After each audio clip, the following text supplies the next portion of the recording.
Elizabeth Whitmore did not cry when she saw them. She stood on the garden balcony, still as carved stone, watching the man she was supposed to marry press his lips to her cousin's hair. Her hands did not shake. Her breath did not break. She simply looked the way a woman looks when something inside her quietly decides it is done. Before the clock struck midnight, she had placed her ring on the mantel and walked out of her own engagement party without a single word to anyone. If you've ever had to choose between your dignity and your comfort, this story is for you. Subscribe to our channel, follow Elizabeth's journey all the way to the end, and drop a comment telling me what city you're watching from. I want to see how far this story travels. The Whitmore estate sat at the edge of Boston's finest neighborhood, its windows blazing with candlelight on the night of June the 14th, 1816. The summer heat pressed through the open doors, carrying the scent of cut flowers and expensive perfume, and beneath the music and the laughter and the sound of crystal touching crystal. Elizabeth Whitmore stood in the center of it all and tried very hard to feel something that resembled happiness. She almost managed it. Her dress was ivory silk fitted at the waist with small pearl buttons running up the back that her maid Agnes had fastened one by one that afternoon, while humming a Methodist hymn under her breath. Her dark hair was pinned with careful precision.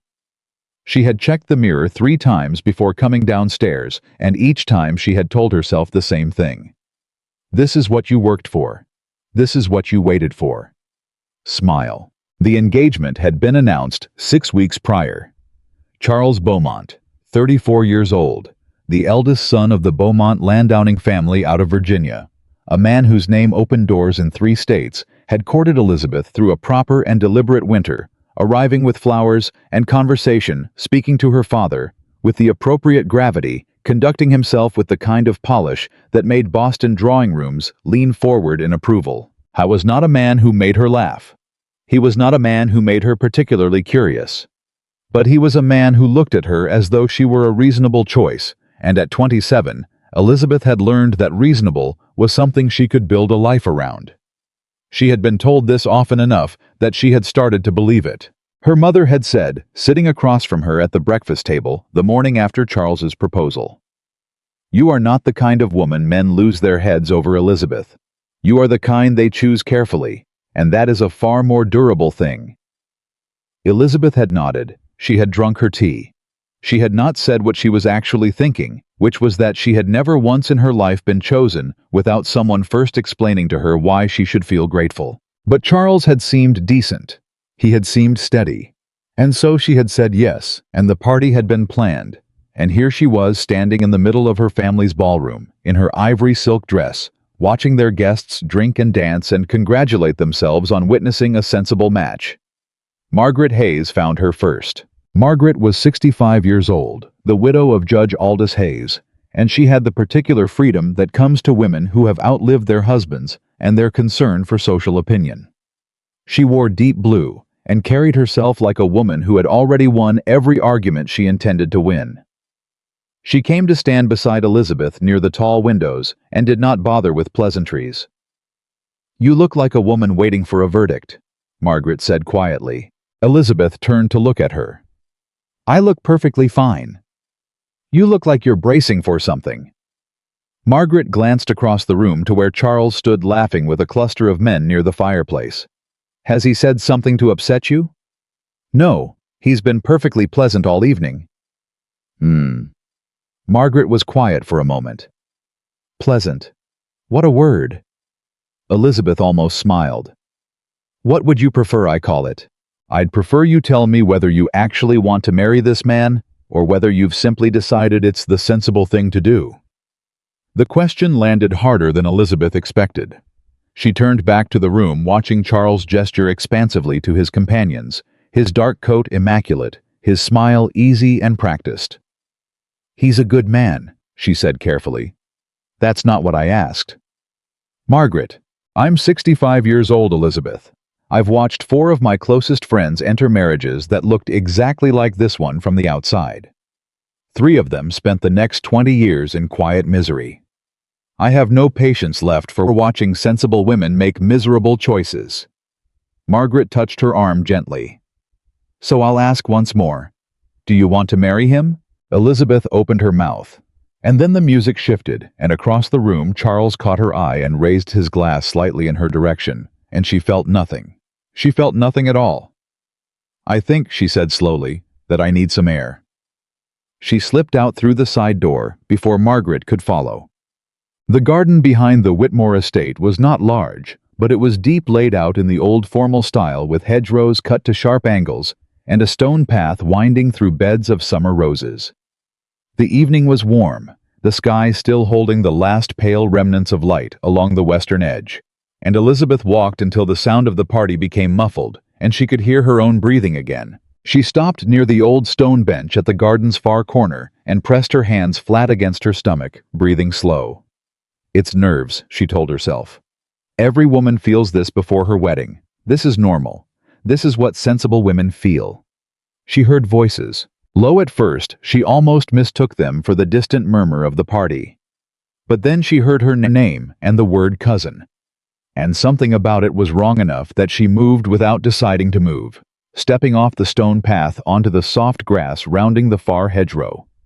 And there they were. Charles had his back mostly to her, but she could see his face in profile angled down toward the woman standing close beside him. His hand rested on her shoulder. Not a friendly hand. Not an innocent hand. A hand that knew where it was and had no intention of moving.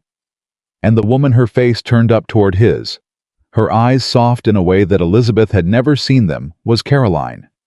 Her cousin Caroline, 25 years old, fair-haired, beloved by every drawing room in Boston. The girl who had grown up at Elizabeth's side, who had shared her holidays and her books and her family's table. Caroline, who had stood in Elizabeth's bedroom 3 weeks ago, holding the ivory silk dress up to the light and saying, "You deserve this, Lizzie, you really do." Elizabeth did not make a sound. She was not sure afterward how long she stood there. Long enough to understand what she was seeing. Long enough to see Charles tuck a strand of hair behind Caroline's ear with a familiarity that could not be misread. Long enough to hear Caroline say, barely above a whisper, "She'll never know." And Charles's reply, steady and without a trace of guilt, "She doesn't need to." Something in Elizabeth went very, very quiet. Not numb, she would realize later that she had not gone numb at all. It was something different. Something closer to the sensation of a rope snapping clean through after holding too much weight for too long. A sound inside her chest, like a small, final click. She turned around and walked back through the garden in the direction she had come. Agnes was the only person who noticed her come back in. Her maid was stationed near the servants' door, watching the party with the careful attention of a woman responsible for keeping track of a person. She took one look at Elizabeth's face and said nothing, simply moved to her side and matched her pace as she crossed the edge of the ballroom. "Miss Elizabeth," Agnes said quietly. "I'm all right," Elizabeth said. Her voice sounded strange to her own ears. Too even. Too smooth. "You don't look all right." "I know how I look, Agnes. Please don't fuss." She paused near the base of the staircase, scanning the room until she found her father. Thomas Whitmore, broad-shouldered and silver-haired, standing with the Beaumont men and looking deeply satisfied with himself. Then she found her mother across the room, a glass of champagne in hand, laughing at something the wife of a bank director had said. Neither of them was looking at her. She turned back to the stairs. "Agnes," she said, "go upstairs and bring me my mother's writing box, the small one, and bring a candle." Agnes hesitated for only a second. "Yes, ma'am." She sat at the writing desk in her room and stared at the blank paper for a long time before she picked up the pen. The sound of the party drifted up faintly through the floor music and voices, and the rhythmic thump of feet, and Elizabeth listened to it while she thought about what she was doing. What she was about to undo. The weight of all the arrangements, the plans, the expectations, the careful work her parents had done to get her here. She held it all in her mind and examined it the way she might examine a piece of fabric before deciding whether it could be saved. She decided it could not. She wrote 3 sentences.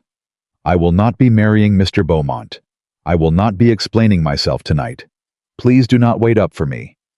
She folded the paper and wrote her mother's name on the outside. Then she went to her wardrobe, pulled out her plainest traveling dress, and began to change. It was Agnes who helped her with the buttons. Agnes who packed the small leather satchel without being asked, pressing in Elizabeth's best shawl, and a change of linen, and the small book of poems she kept beside her bed. Agnes who brought down the satchel herself and stood with it at the side door, waiting. Elizabeth came downstairs in the dark, moving quietly through the back passages, and found her maid standing there with the look of someone who had made a decision. "You don't have to come with me," Elizabeth said. "I know I don't have to," Agnes said. "Where are we going?" Elizabeth paused. She had not fully worked that out. She knew only that she could not stay in this house tonight. She could not sit in the garden and pretend nothing had happened. She could not go back into that ballroom and smile at Charles Beaumont and let him take her hand and present her to his family as though she were a reasonable choice he had made in good conscience. She knew one place where she would not be asked to explain herself. "Margaret Hayes," she said. "She's only on the next street." Agnes nodded and picked up the satchel. They slipped out through the side gate before the clock struck 10. Margaret Hayes opened her own door. She had not sent her housekeeper to answer it. She came herself, tall and straight in her evening dress, as though she had been waiting. She looked at Elizabeth standing on her step, with a small leather bag and her plainest dress, and the unreadable expression of a woman who has decided something irrevocable, and she stepped back from the door without saying a word. Elizabeth walked in. Agnes followed. Margaret closed the door behind them. "Sit down," she said, and led Elizabeth into the small parlor off the front hall, where a reading lamp burned low and the room smelled of old books and dried lavender. Elizabeth sat. She set her hands in her lap. She looked at the floor for a long moment, and then she looked up at Margaret and said, "He's been with Caroline, for some time, I think. Long enough that tonight at my own engagement party they weren't careful." Margaret's face did not change. She sat down across from Elizabeth and folded her hands on her knee. "Did he see you?" she asked. "No." "Did Caroline?" "No." "What did you do?" "I left." Elizabeth held Margaret's gaze. "I went upstairs and wrote my mother a note and left. I'm not going back tonight." "No," Margaret agreed quietly. "You're not." A long silence settled between them. Outside, somewhere down the street, a carriage horse shifted and stamped. "They're going to say it was me," Elizabeth said. "When the engagement is broken, and it will be broken, I'll see to that myself in the morning. They'll say, I lost my nerve, or my temper, or my reason. They'll find some way to make this about a failing of mine." "Yes," Margaret said. "They will. I need you to understand that I'm not wrong. I know what I saw." "Elizabeth." Margaret's voice was quiet and firm. "I have known you since you were 11 years old. I have never once seen you behave foolishly or recklessly or without good cause. If you say you know what you saw, then you know what you saw." She reached forward and pressed Elizabeth's hands briefly between both of hers. "And I will say exactly that to anyone who asks me." Elizabeth looked down at their joined hands. She had not cried. She found when she checked herself carefully that she was not sure she wanted to. What she felt was something past tears, something older and quieter, and considerably more determined.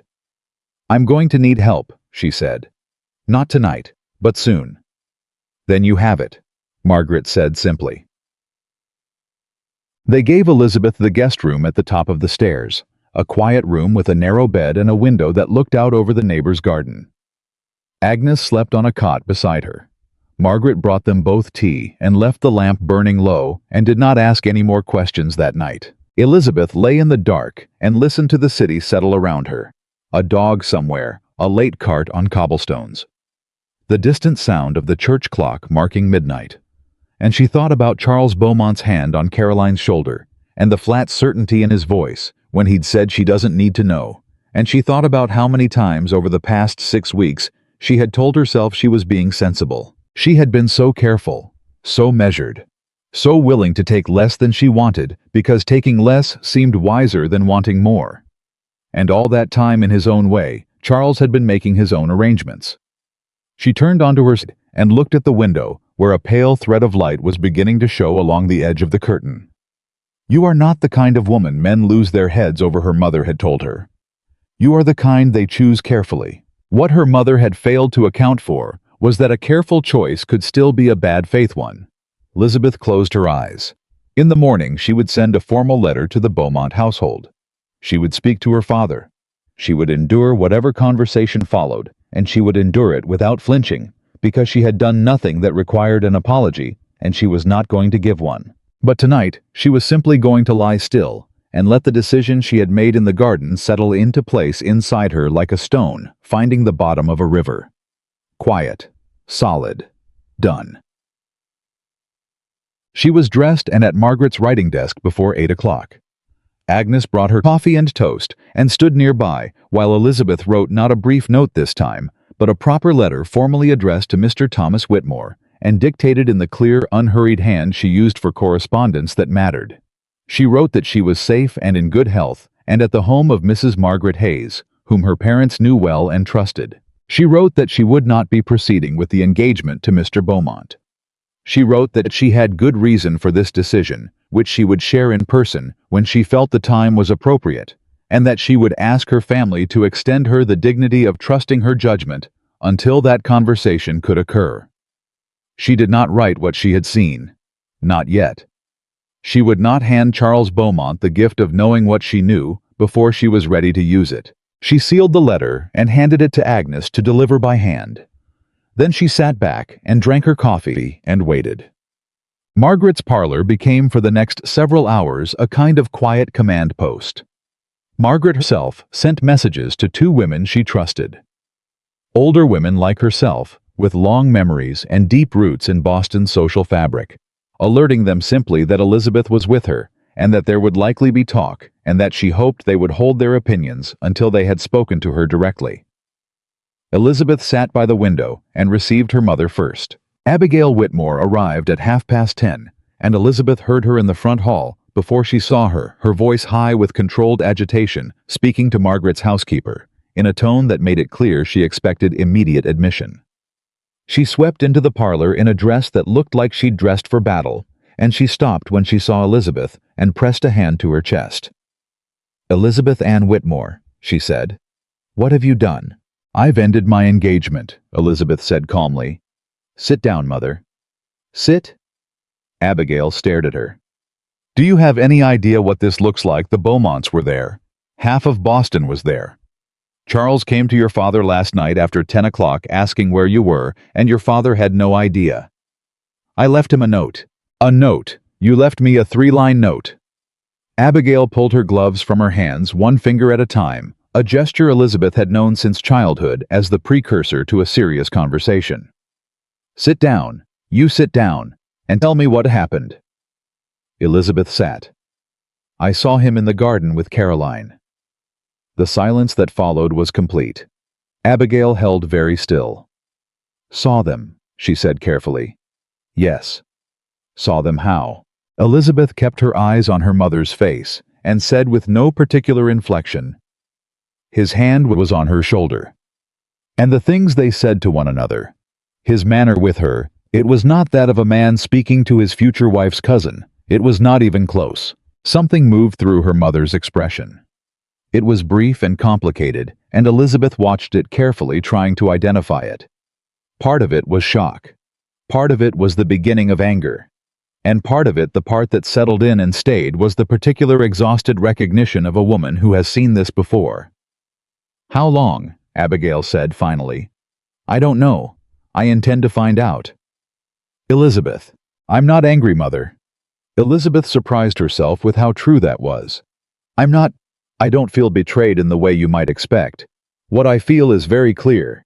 He was dishonest with me, and Caroline was dishonest with me, and if they had told me the truth, I could have made a different decision. Instead, they chose to deceive me, and that decision was made on the assumption that it would work. That I wouldn't see. She paused. I did see. Abigail sat down. Not in the controlled way she usually sat, but heavily, the way a person sits when their legs give before they intended them to. "Your father will," she started. "My father will be upset and want me to reconsider. I am telling you now so that you can tell him that I will not." Elizabeth held her mother's gaze. I am not hysterical. I am not confused. I know what I saw, and I know what it means, and I am not marrying a man who will spend our marriage treating my trust as something to manage rather than something to honor. Her mother looked at her for a long time. He'll deny it, she said at last. Charles will deny it. I expect he will. And Caroline will say whatever serves her best. Elizabeth kept her voice even. I know that too, but I'm not asking anyone to believe me right now. I'm telling you what I know, and I'm asking you not to defend me, not to fight anyone. I'm asking you to simply not pressure me to go back. Abigail Whitmore was quiet for a very long moment. Outside the window, a cart moved slowly past in the summer heat, and somewhere in the house, Margaret's housekeeper was setting out plates for the midday meal. He seemed like a good man, her mother said. The words came out smaller than her usual voice. He seemed like one. Elizabeth agreed gently. That's not the same thing as being one. Her father came in the afternoon. Thomas Whitmore was not a man given to emotional display, and he arrived at Margaret's door composed and deliberate with the measured bearing of a man who has decided exactly what he is going to say and intends to say it efficiently.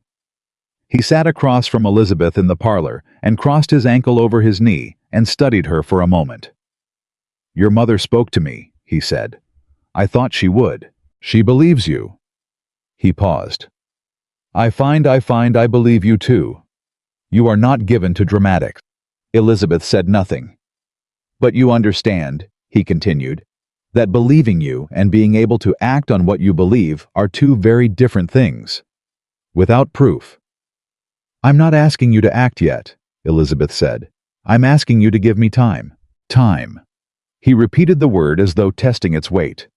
The Beaumonts have already let it be known that the engagement was broken due to their phrasing was a misunderstanding on the bride's part. A case of nerves. I know, Elizabeth said. The story out of the party last night is that you disappeared without explanation. There are people saying, I know what they're saying. She kept her hands still in her lap. Father, I need you to hear me. I am not asking to be rescued. I am not asking you to call on the Beaumonts and demand satisfaction. What I am asking is that you trust me enough to let me handle this in the time and manner I choose, and that you do not allow anyone to pressure you into forcing me back into that engagement. Her father looked at her for a long time. He was not Elizabeth knew a man who found it easy to follow someone else's lead. He was used to solving problems. He was used to acting. Sitting still while his daughter managed her own crisis would cost him something real. The talk will get worse before it gets better, he said. Yes, she agreed. It will. People will say unkind things about you. They already are. He uncrossed his ankle, put both feet flat on the floor, leaned forward slightly with his elbows on his knees in the posture she had known since childhood, as the one he used when he was making a real decision. What do you need from me? He said. Elizabeth felt something release in her chest, small but significant. I need you to let me stay here with Margaret for now. I need you to tell anyone who asks that you support my decision. And I need you to trust that I am not done. I have not simply walked away from this and given up. I am thinking. I am planning. And when I am ready, I will need your help. With what?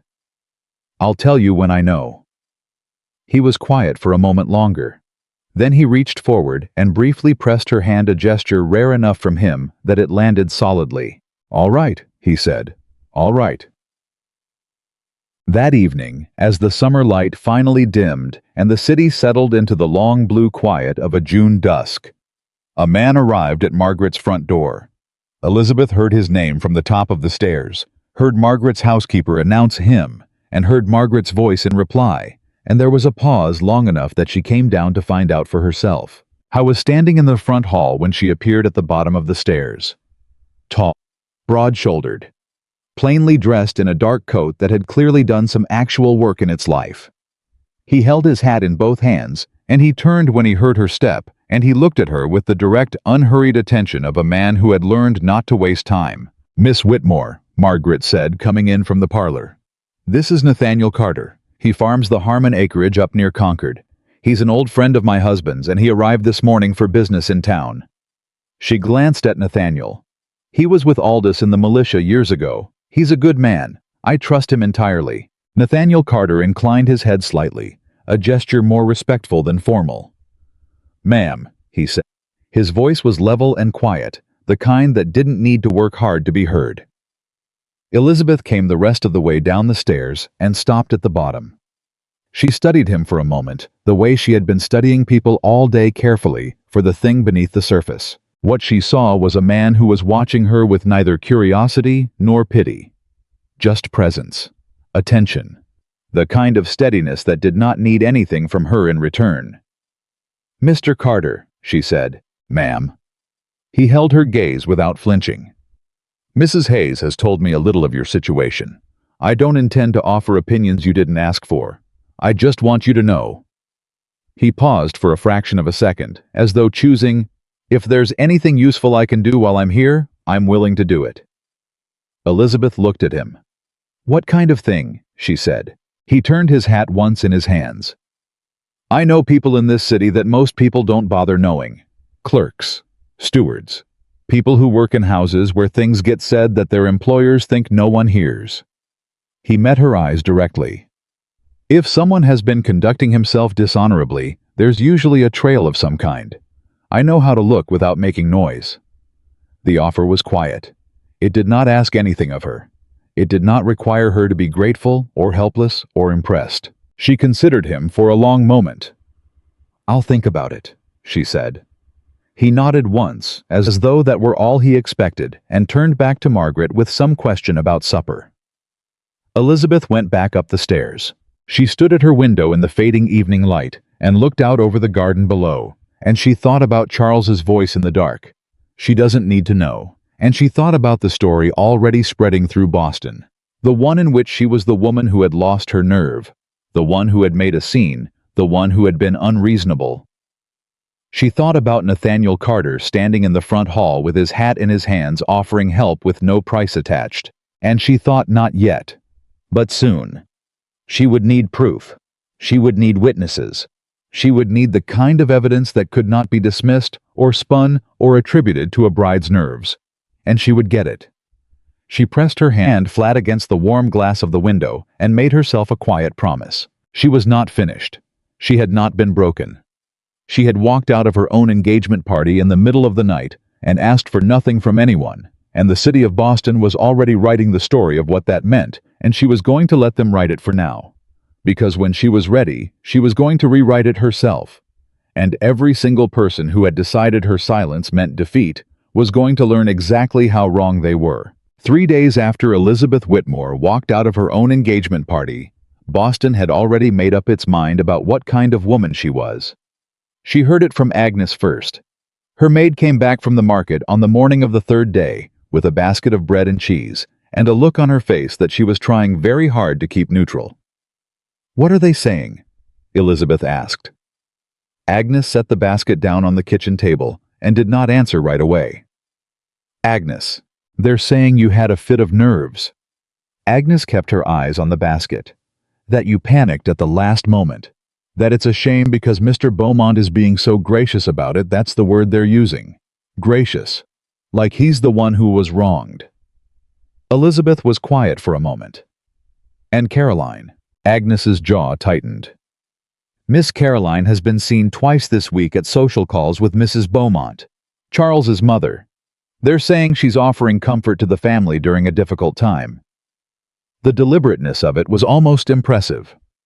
Elizabeth turned that over in her mind, examining it the way she'd been examining everything these past 3 days, slowly without flinching, trying to understand the full shape of what she was dealing with. Charles had moved fast. She would give him that. "All right," she said. "Thank you for telling me." "Miss Elizabeth." Agnes finally looked up. "People are saying cruel things, not just about your judgment, about your temperament, your fitness.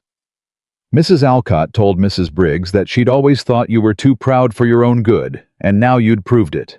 Mrs. Alcott," Elizabeth said calmly, "has been waiting 15 years for something to hold against my mother.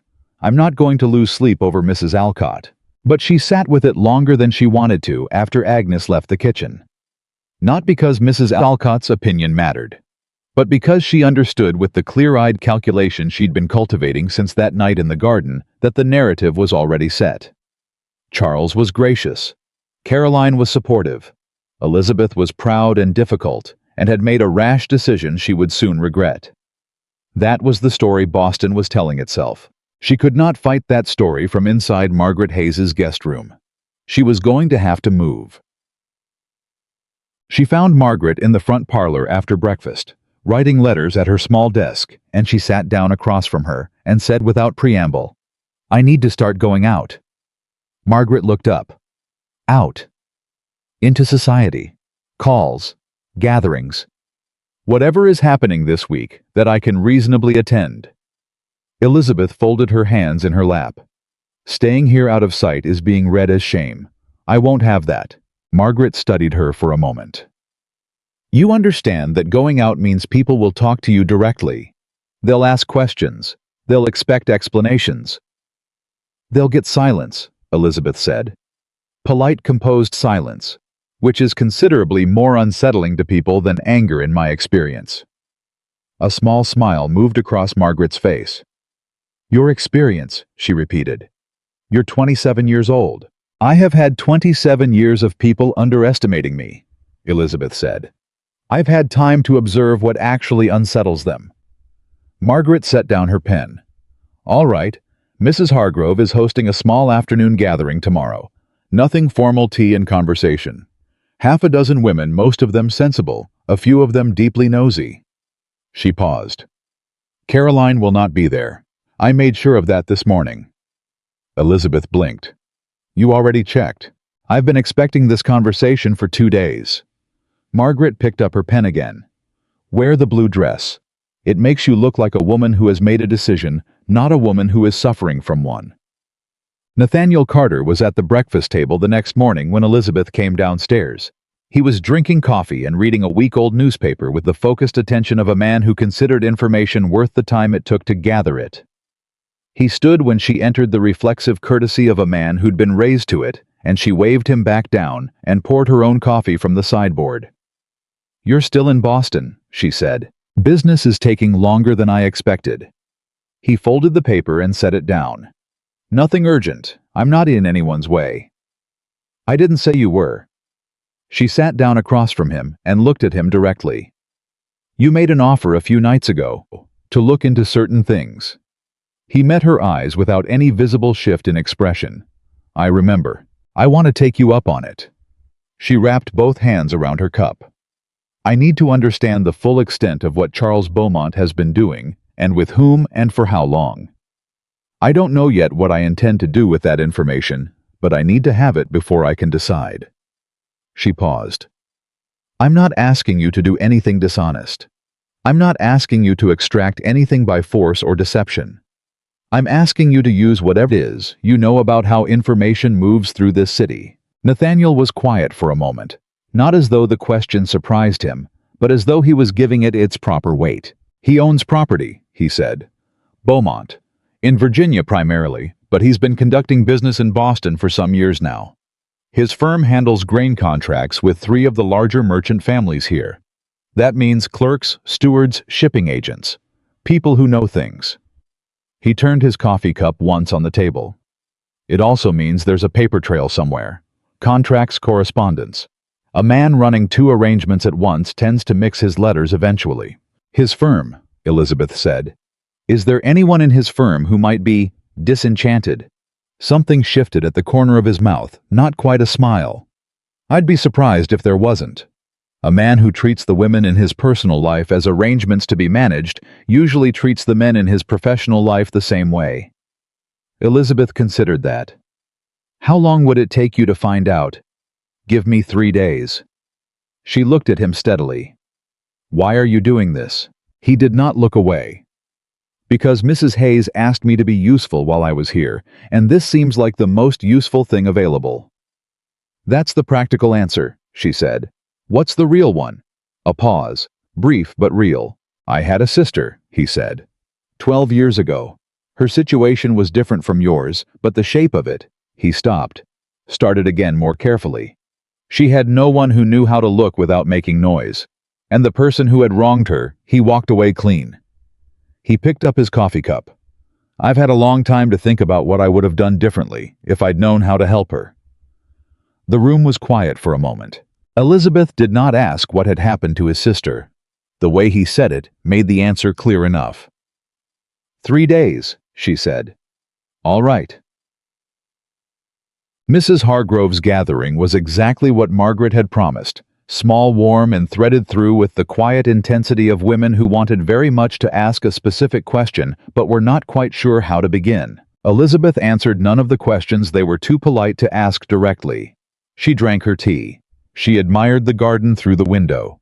She laughed at appropriate moments and spoke thoughtfully when asked for her opinion on matters that had nothing to do with engagement parties or missing brides or gracious wronged men. She knew being watched with a mixture of fascination and frustration, and she found she did not particularly mind. It was Mrs. Caldwell who finally broke. She was 60 years old and had known Elizabeth's mother since girlhood, which she seemed to feel gave her certain privileges. She leaned forward over her teacup and said with the air of someone performing a kindness, "Elizabeth, we are all so concerned about you. If there is anything you'd like to say, anything at all, you know we would listen with nothing but sympathy." Elizabeth looked at her pleasantly. "That's very kind of you, Mrs. Caldwell. I'm quite well. How is your garden doing in this heat? I heard you'd had trouble with the rose beds." Mrs. Caldwell blinked. The woman beside her, younger, sharper-eyed, pressed her lips together against what might have been a smile. Elizabeth turned the conversation to roses and held it there for 20 minutes, and when she left, she caught Margaret's eye across the room and saw something there that looked a great deal like satisfaction. On the walk back, Margaret fell into step beside her and said quietly, "Well done." "I felt like a circus performer," Elizabeth admitted. "All good hostesses do." Margaret took her arm. "The point is not how it felt. The point is what you demonstrated, which is that you are composed, you are present, and you are not going to collapse on anyone's drawing room floor for their entertainment." She paused. 3 women in that room were undecided about you before you walked in. I'd say at least 2 of them have made up their minds in your favor now. And the third, Mrs. Caldwell, will come around when she sees which way the current is running. She always does. Margaret squeezed her arm once and let go. Give it time. Elizabeth was not sure she had time to give, but she said nothing. The first piece of real information came on the second day. Nathaniel arrived back at the house in the early afternoon, with the unhurried ease of a man who had spent his morning at completely ordinary business, and he found Elizabeth in the small sitting room where she had taken to spending her mornings with a book she was not actually reading. He sat down across from her without ceremony.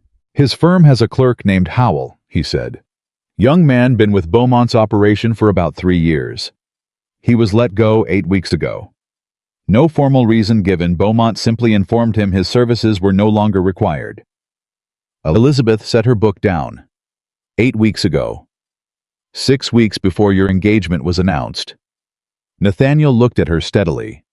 "I spoke with him this morning. He was not reluctant to talk once he understood the conversation was private." "What did he say?" "He said that in the 6 months before he was dismissed, he handled correspondence between Beaumont and a number of parties he didn't recognize, not clients, not business associates. Personal correspondence routed through the firm's address. He didn't read the letters, but he said there were a significant number of them, and they were directed to a house on Marlborough Street." Elizabeth's breath stayed steady, but something moved through her quickly. Not surprise, but a kind of grim confirmation. "Marlborough Street," she said. "The Whitmore family rents a townhouse there," Nathaniel said carefully. "Your aunt and her family. Caroline's family." The silence that followed was not the silence of shock. It was the silence of a puzzle piece settling into a space that had always been shaped to receive it. "I was writing to her through his firm's address," Elizabeth said slowly. "For months before our engagement." "It appears so." "That means—" She stopped, worked through it. That means when he came to court me, when he arrived with flowers, and spoke to my father, and conducted himself as a man in earnest pursuit, he was already in correspondence with Caroline. Already running two tracks at once. That would appear to be the case, Nathaniel said. His voice was careful, and even the way a man speaks when he is trying not to add anger to a situation that already has enough of its own. Elizabeth stood up. She crossed to the window and stood there with her back to him for a moment, looking at the street below where a boy was leading a horse past in the heat. He courted me, she said, because I had money. Because my father is Thomas Whitmore, and the Whitmore merchant connections would benefit the Beaumont grain contracts. She turned back. And Caroline, did Mr. Howell say anything that would indicate what she... He said, Nathaniel cut in carefully, that two of the letters he handled were in a woman's hand. Coming in, not going out.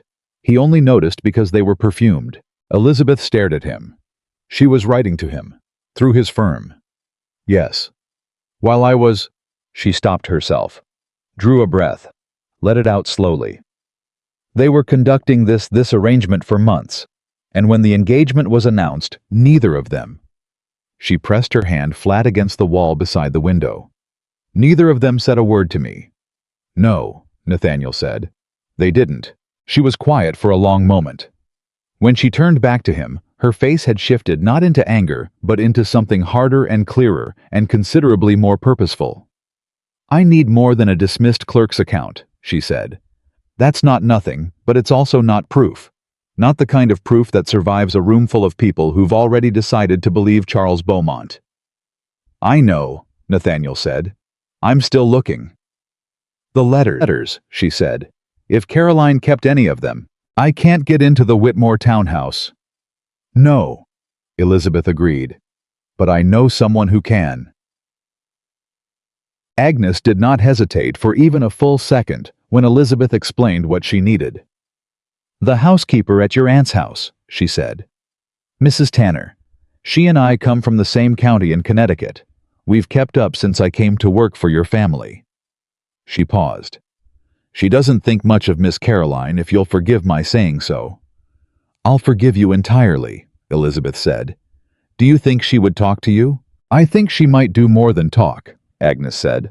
Miss Caroline she's not careful with her things. She doesn't think anyone below her takes notice of anything. A beat. Mrs. Tanner takes notice of everything. Elizabeth looked at her maid for a long moment.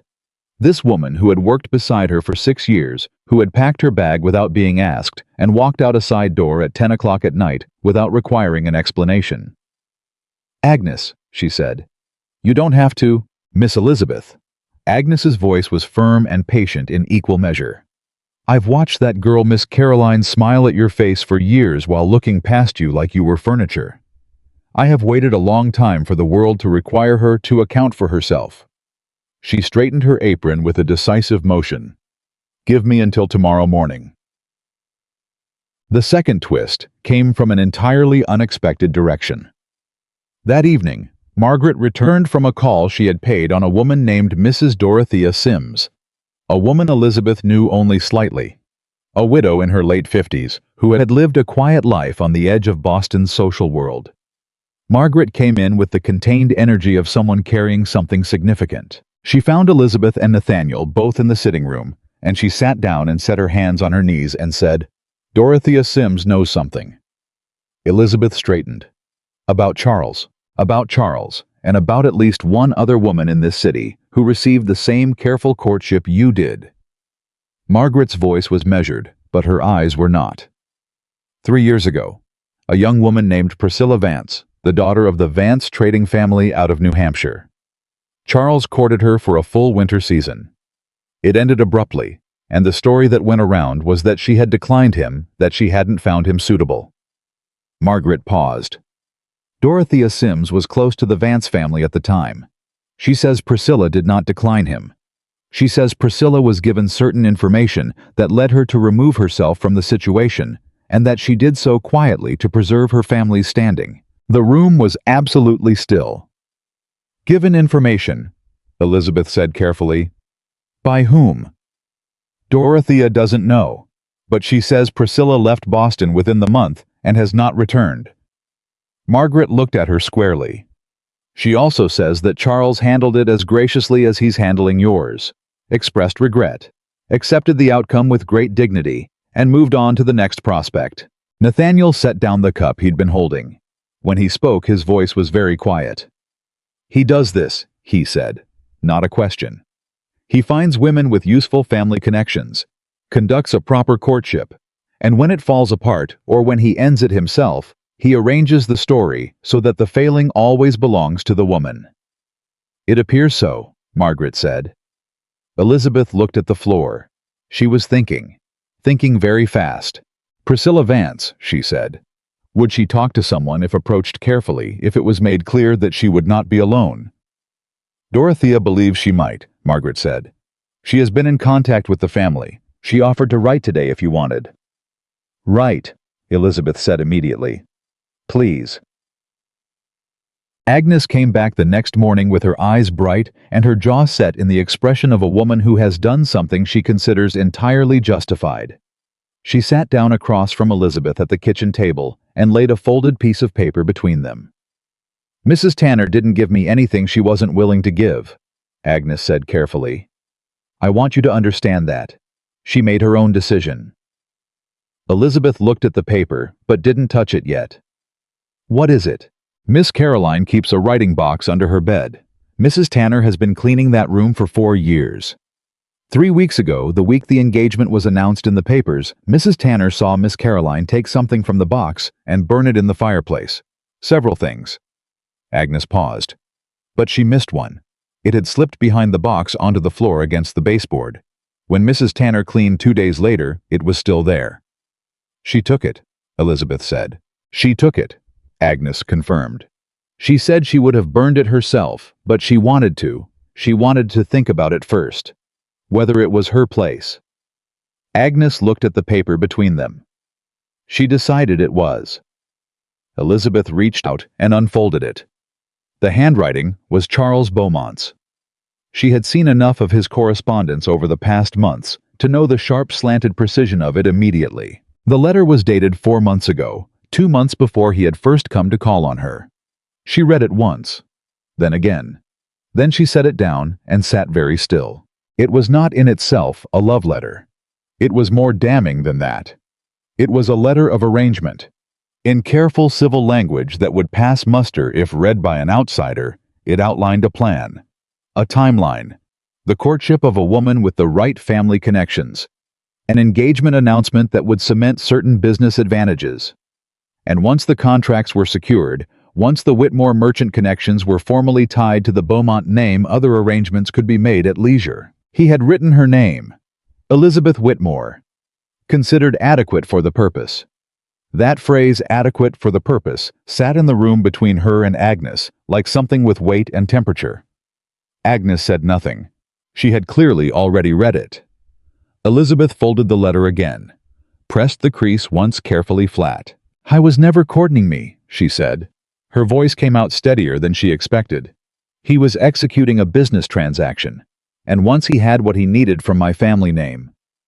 She stopped. Caroline knew this. She was part of the plan. She was going to wait. It looks that way, Agnes said quietly. Elizabeth stood up. She walked to the window, stood there for a moment, and then turned around. I need to send a message to Nathaniel, she said. And I need to ask Margaret to write to Priscilla Vance today. Not tomorrow. Today.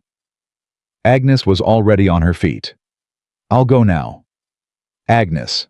Elizabeth stopped her. Tell Mr. Carter that I've changed my thinking about the timeline. I'm not willing to wait as long as I thought. 2 weeks. We have 2 weeks to gather everything we need, or we lose the moment. Agnes gave her a look that was something between admiration and worry. What happens in 2 weeks? The Beaumont family is hosting a dinner, Elizabeth said. A formal one, their midsummer gathering. Every family of significance in Boston will be there. She picked up the folded letter and held it. Charles expects me to still be here behind Margaret's door, being quietly pitied and waiting for the right moment to accept a gracious apology and return to sensible life. She set the letter down on the table between them. He is going to be very surprised, she said, when I walk through that door instead. Agnes stared at her. "You're going to go to his family's dinner." "I'm going to go to his family's dinner," Elizabeth confirmed. "With everything I know, with every piece of evidence I have gathered. And I am going to let him explain himself to every person in that room who has been told I was the one who couldn't hold herself together." She met Agnes's eyes. "But not until I have enough. Not until it is airtight. Which means 2 weeks and no mistakes." Agnes picked up her shawl from the back of the chair and threw it over her shoulders with the decisive motion of someone entering a campaign. "Then we'd better get moving," she said. And Elizabeth, for the first time since the night in the garden, almost smiled. The letter from Priscilla Vance arrived on a Thursday. It was not long. 3 pages written in a hand that had clearly been steadied by effort, the kind of careful, controlled penmanship that belongs to a woman who has trained herself not to let what she feels show up in how she writes. Elizabeth read it at the kitchen table, while the morning was still cool, and by the time she reached the second page, she had stopped breathing quite normally. Priscilla Vance was 26 years old. She had met Charles Beaumont at a winter gathering in Portsmouth 3 years ago. He had been charming, deliberate, perfectly calibrated to the particular vulnerabilities of a woman whose family wanted her settled, and whose own heart wanted to believe that careful attention from a respectable man meant something real. He had courted her for 4 months. He had spoken to her father. The engagement had not been formally announced, but it had been understood, the kind of understanding that exists in a room full of people who have all agreed to treat a thing as decided. And then a woman had come to see Priscilla. Not a friend, not a family member. A woman Priscilla had never met before, a former housemaid who had worked briefly for the Beaumont household in Virginia and had traveled to Portsmouth for reasons she did not fully explain, except to say that she felt a Christian obligation to speak. What the woman told Priscilla Vance was, this Charles Beaumont was not looking for a wife. He was looking for a commercial arrangement that wore the shape of a wife. He had done it before. He would do it again. And the woman he ultimately chose would be selected not for any quality of her own, but for the precise weight of her family's name and money in whatever deal he was currently trying to close. Priscilla had ended the courtship within a week. She had told no one the real reason. She had allowed the story to settle into the comfortable version that she hadn't found him suitable, and she had left Boston and not come back. She had spent 3 years, her letter said, wondering whether she should have said something louder. The last paragraph read, "I do not know what use this will be to you. I know only that I am tired of being quiet about it, and that if there is anything I can do from where I am, any statement I can make, any account I can give, I want to give it. I should have given it 3 years ago. I am sorry that I did not." Elizabeth set the letter down. She sat with it for the moment, with the particular stillness of a woman who has just understood that she is not the beginning of a story, but somewhere in the middle of one that started long before her. Then she picked up the letter, walked to the sitting room, and placed it on the table in front of Nathaniel Carter without a word. He read it. He did not rush. When he finished, he set it down with the same careful deliberateness Elizabeth had used, and he looked at her. "There was a housemaid," he said. "Yes. Someone in his own household tried to warn Priscilla Vance." He was quiet for a moment. "Which means there are people in his domestic life who know things. People with conscience enough to act on what they know. Can you find the woman who went to Portsmouth?" "I can try." He looked at the letter again. "She traveled from Virginia. That's a significant journey to make on a maid's wages. Someone may have paid her way." Elizabeth had not considered that. She turned it over. "Who would have?" "Someone who wanted Charles stopped." Nathaniel met her eyes. "Or someone who wanted him managed. Those aren't the same thing." The distinction landed. She sat down. "You think someone sent her?" Elizabeth said slowly. "I think it's possible. A woman with no connection to Priscilla Vance traveling from Virginia on her own coin, showing up at exactly the right moment.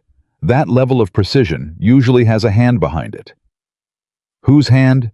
Nathaniel turned his hat on his knee once. "I intend to find out." Margaret received the news about the letter that evening, and she received it the way Margaret received most significant information, with a stillness that gradually compressed into action. "Priscilla Vance will write a formal account," she said. If she's willing to put what she knows in a witnessed statement that is material, that is the kind of thing that cannot be dismissed as a jilted woman's grievance. She says she's willing, Elizabeth said. Then we need someone with standing to receive it. A notary, or... Margaret stopped. Something shifted in her expression. I know a man, not a notary. Something better. She looked at Elizabeth. Judge Caldwell's son Robert. He practices law in Cambridge, now property disputes, contract law, merchant arbitration. He is thorough, he is honest, and he owes me a significant personal favor from a situation I will not detail. She paused. More importantly, he has no social connection to the Beaumont family and no reason to fear them. Elizabeth studied her. You've been thinking about this longer than I have. I've been thinking about it since the morning you showed up on my doorstep, Margaret said simply. I just needed to know if you were serious before I started pulling threads. I'm serious. I can see that. Margaret stood. I'll write to Robert tonight. The knock at the front door came the following afternoon. Elizabeth was upstairs when she heard it, and something in the particular quality of the knock, sharp, impatient, the knock of someone who considers waiting beneath them, made her go to the top of the stairs before she'd consciously decided to. She heard voices below. Margaret's housekeeper, and then Margaret herself, and then a man's voice that she recognized immediately, with a cold settling in her stomach that she did not permit to reach her face. Charles Beaumont had come to call. She stood at the top of the stairs and listened. I appreciate you seeing me, Mrs. Hayes, he said. His voice was warm and measured the voice she had heard 100 times in her family's drawing room. I had hoped if Elizabeth is here, I wonder if I might have a word with her, privately if possible. I think there has been a very significant misunderstanding, and I would like the chance to address it directly. Margaret's voice came back cool and even. Elizabeth is not receiving callers at the moment, Mr. Beaumont. I understand that, but surely given the circumstances... The circumstances, Margaret said, are that she is a guest in my home, and as such I extend to her the same courtesy I would extend to any guest, which is that I do not compel her to see anyone she has not indicated she wishes to see. A pause. Mrs. Hayes. His tone shifted not to anger, not yet, but to the particular texture of a man who is accustomed to getting past obstacles by applying a kind of charming pressure. I have a great deal of respect for Elizabeth. I want nothing more than to speak with her honestly and try to understand what happened that evening. I am certain we can resolve this between ourselves, like reasonable people, if she'll just... She knows where to find you, Margaret said. If she wishes to speak with you, she will. Another pause. Longer this time. Tell her, Charles said, and now something harder had entered his voice just beneath the surface. That there are things being said in this city that are not accurate, and that the longer this situation remains unresolved, the worse it will be for everyone involved, including her. A beat.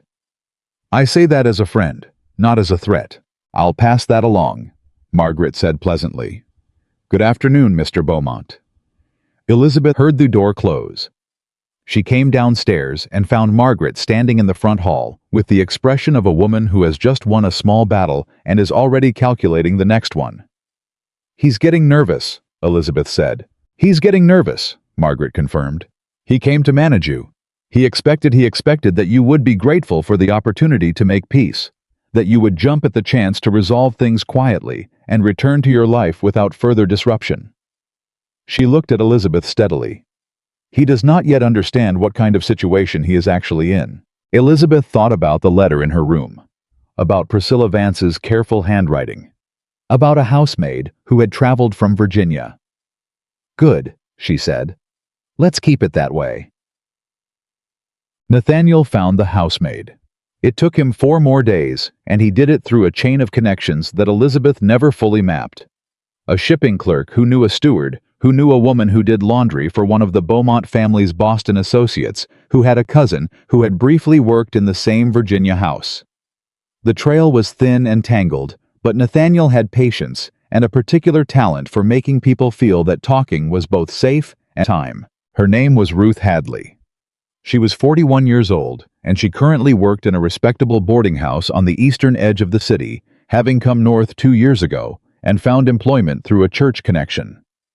Nathaniel came back to the house on a Tuesday and sat down across from Elizabeth and said, "She'll speak to you, but only to you, not to lawyers, not to Margaret, to you directly."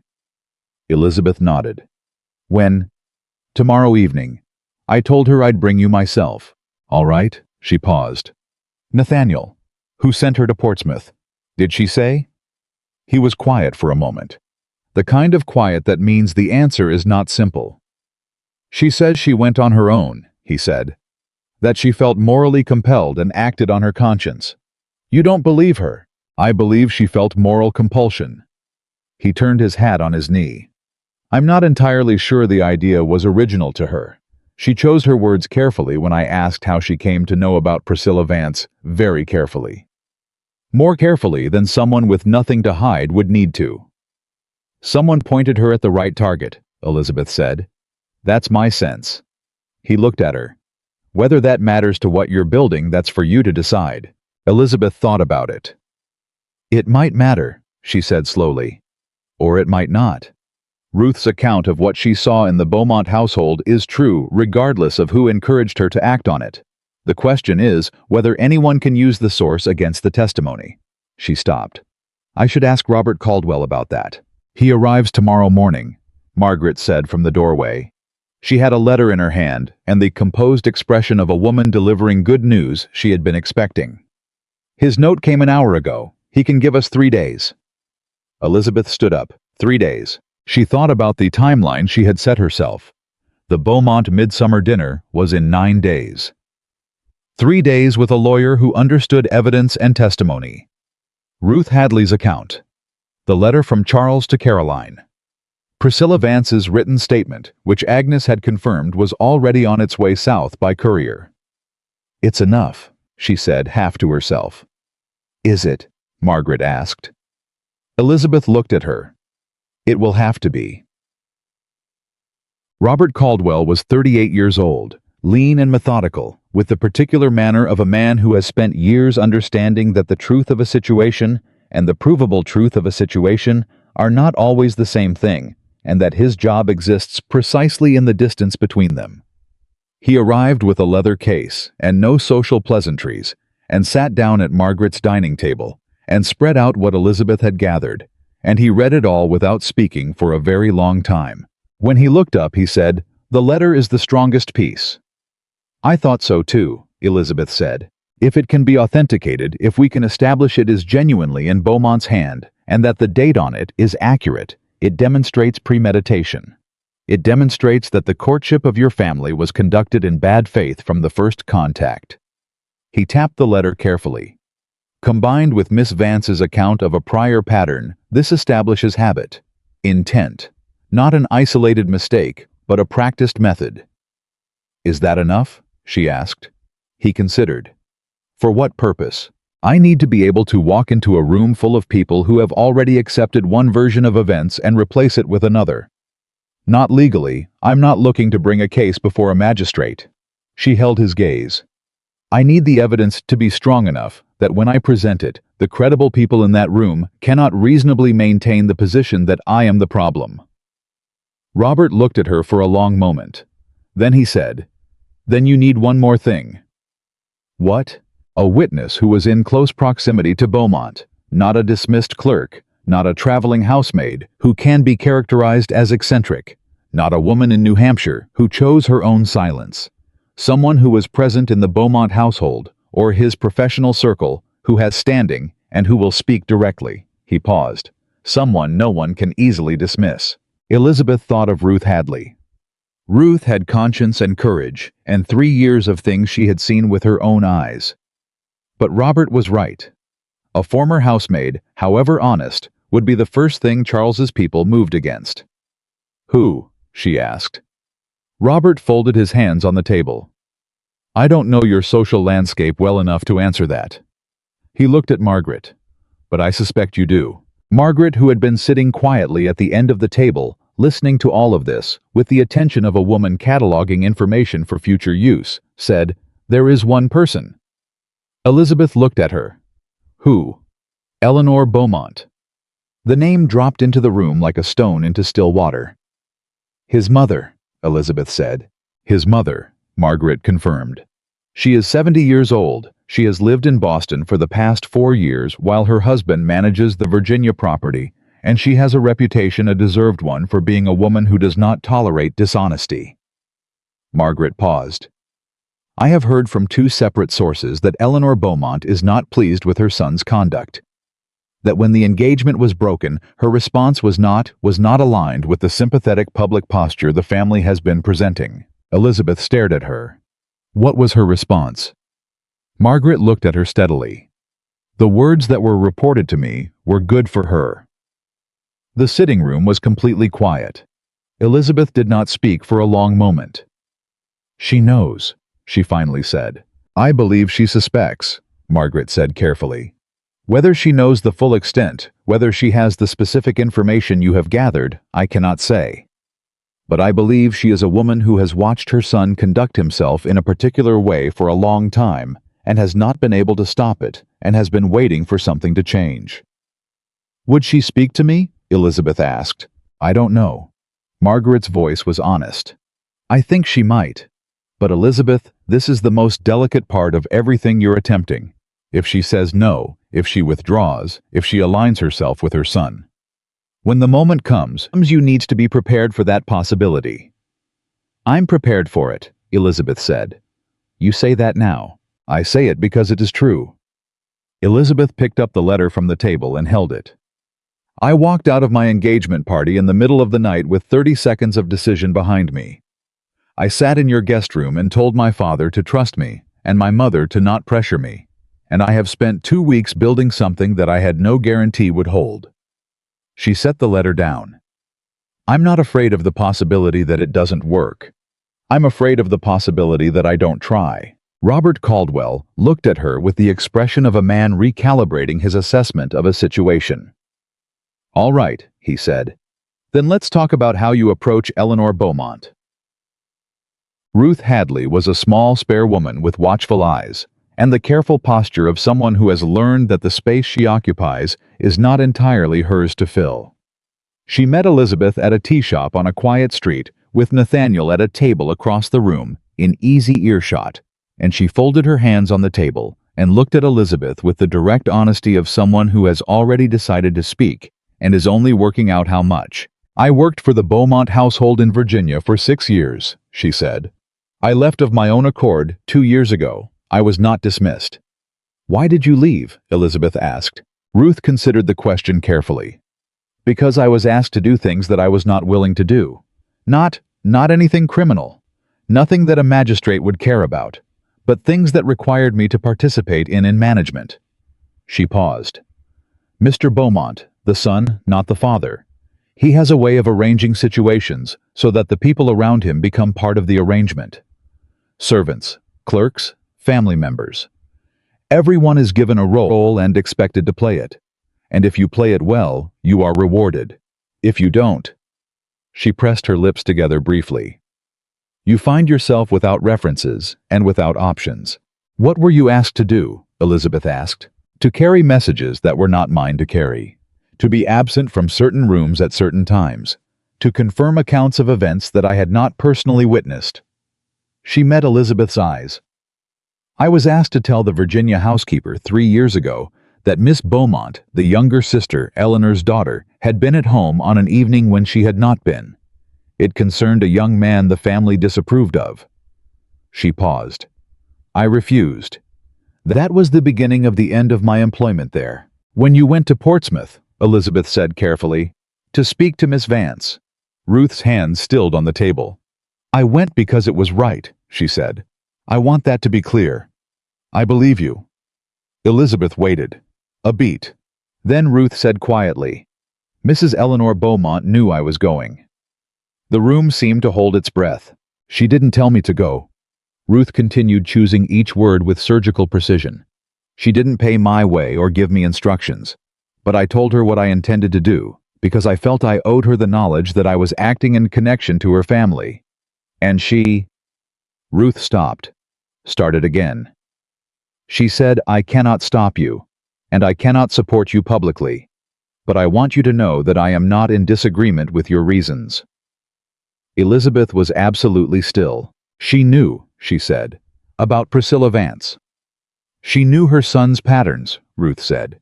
She had known for a long time, and she had not found a way to address them that didn't create something worse.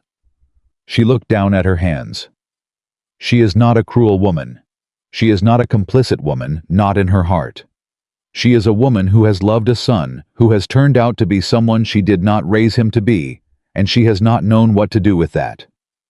Elizabeth sat back. She thought about Eleanor Beaumont, 70 years old, living in Boston, while her husband managed the estate, watching her son conduct himself across society with the easy confidence of a man who has never been required to answer for anything, and saying to a housemaid who had come to her in conscience, "I am not in disagreement with your reasons."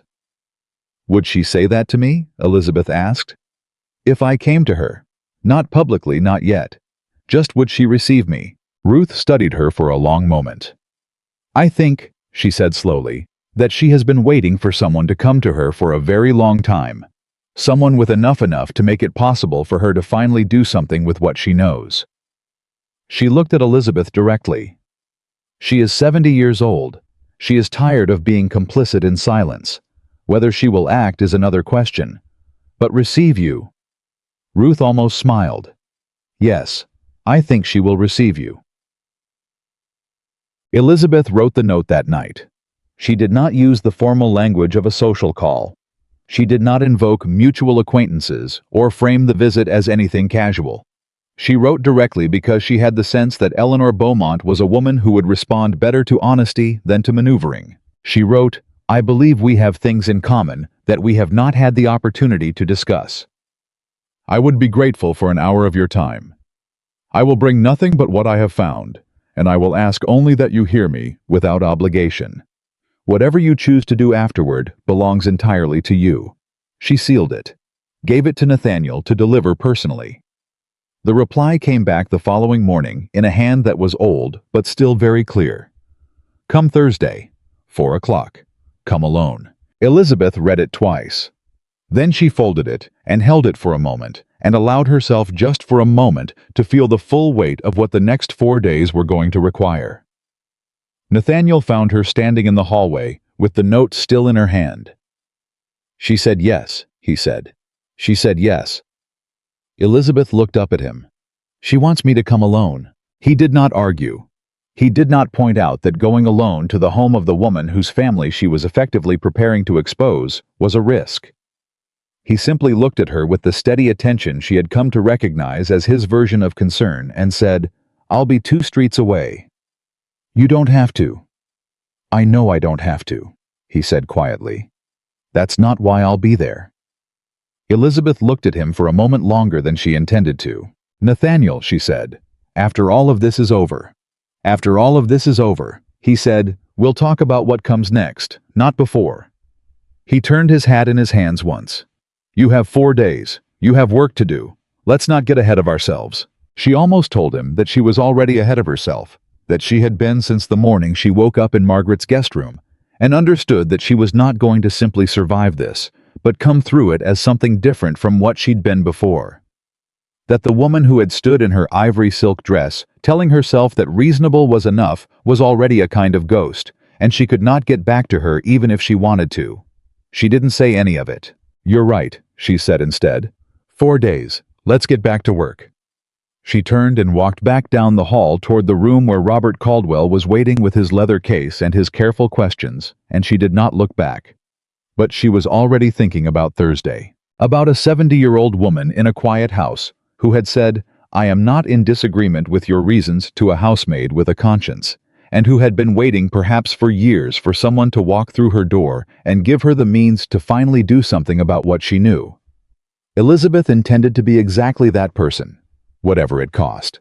Thursday came the way difficult days always do, too fast and with too much ordinary light in it, as though the morning had no idea what it was preparing Elizabeth for. She was dressed by 3 o'clock.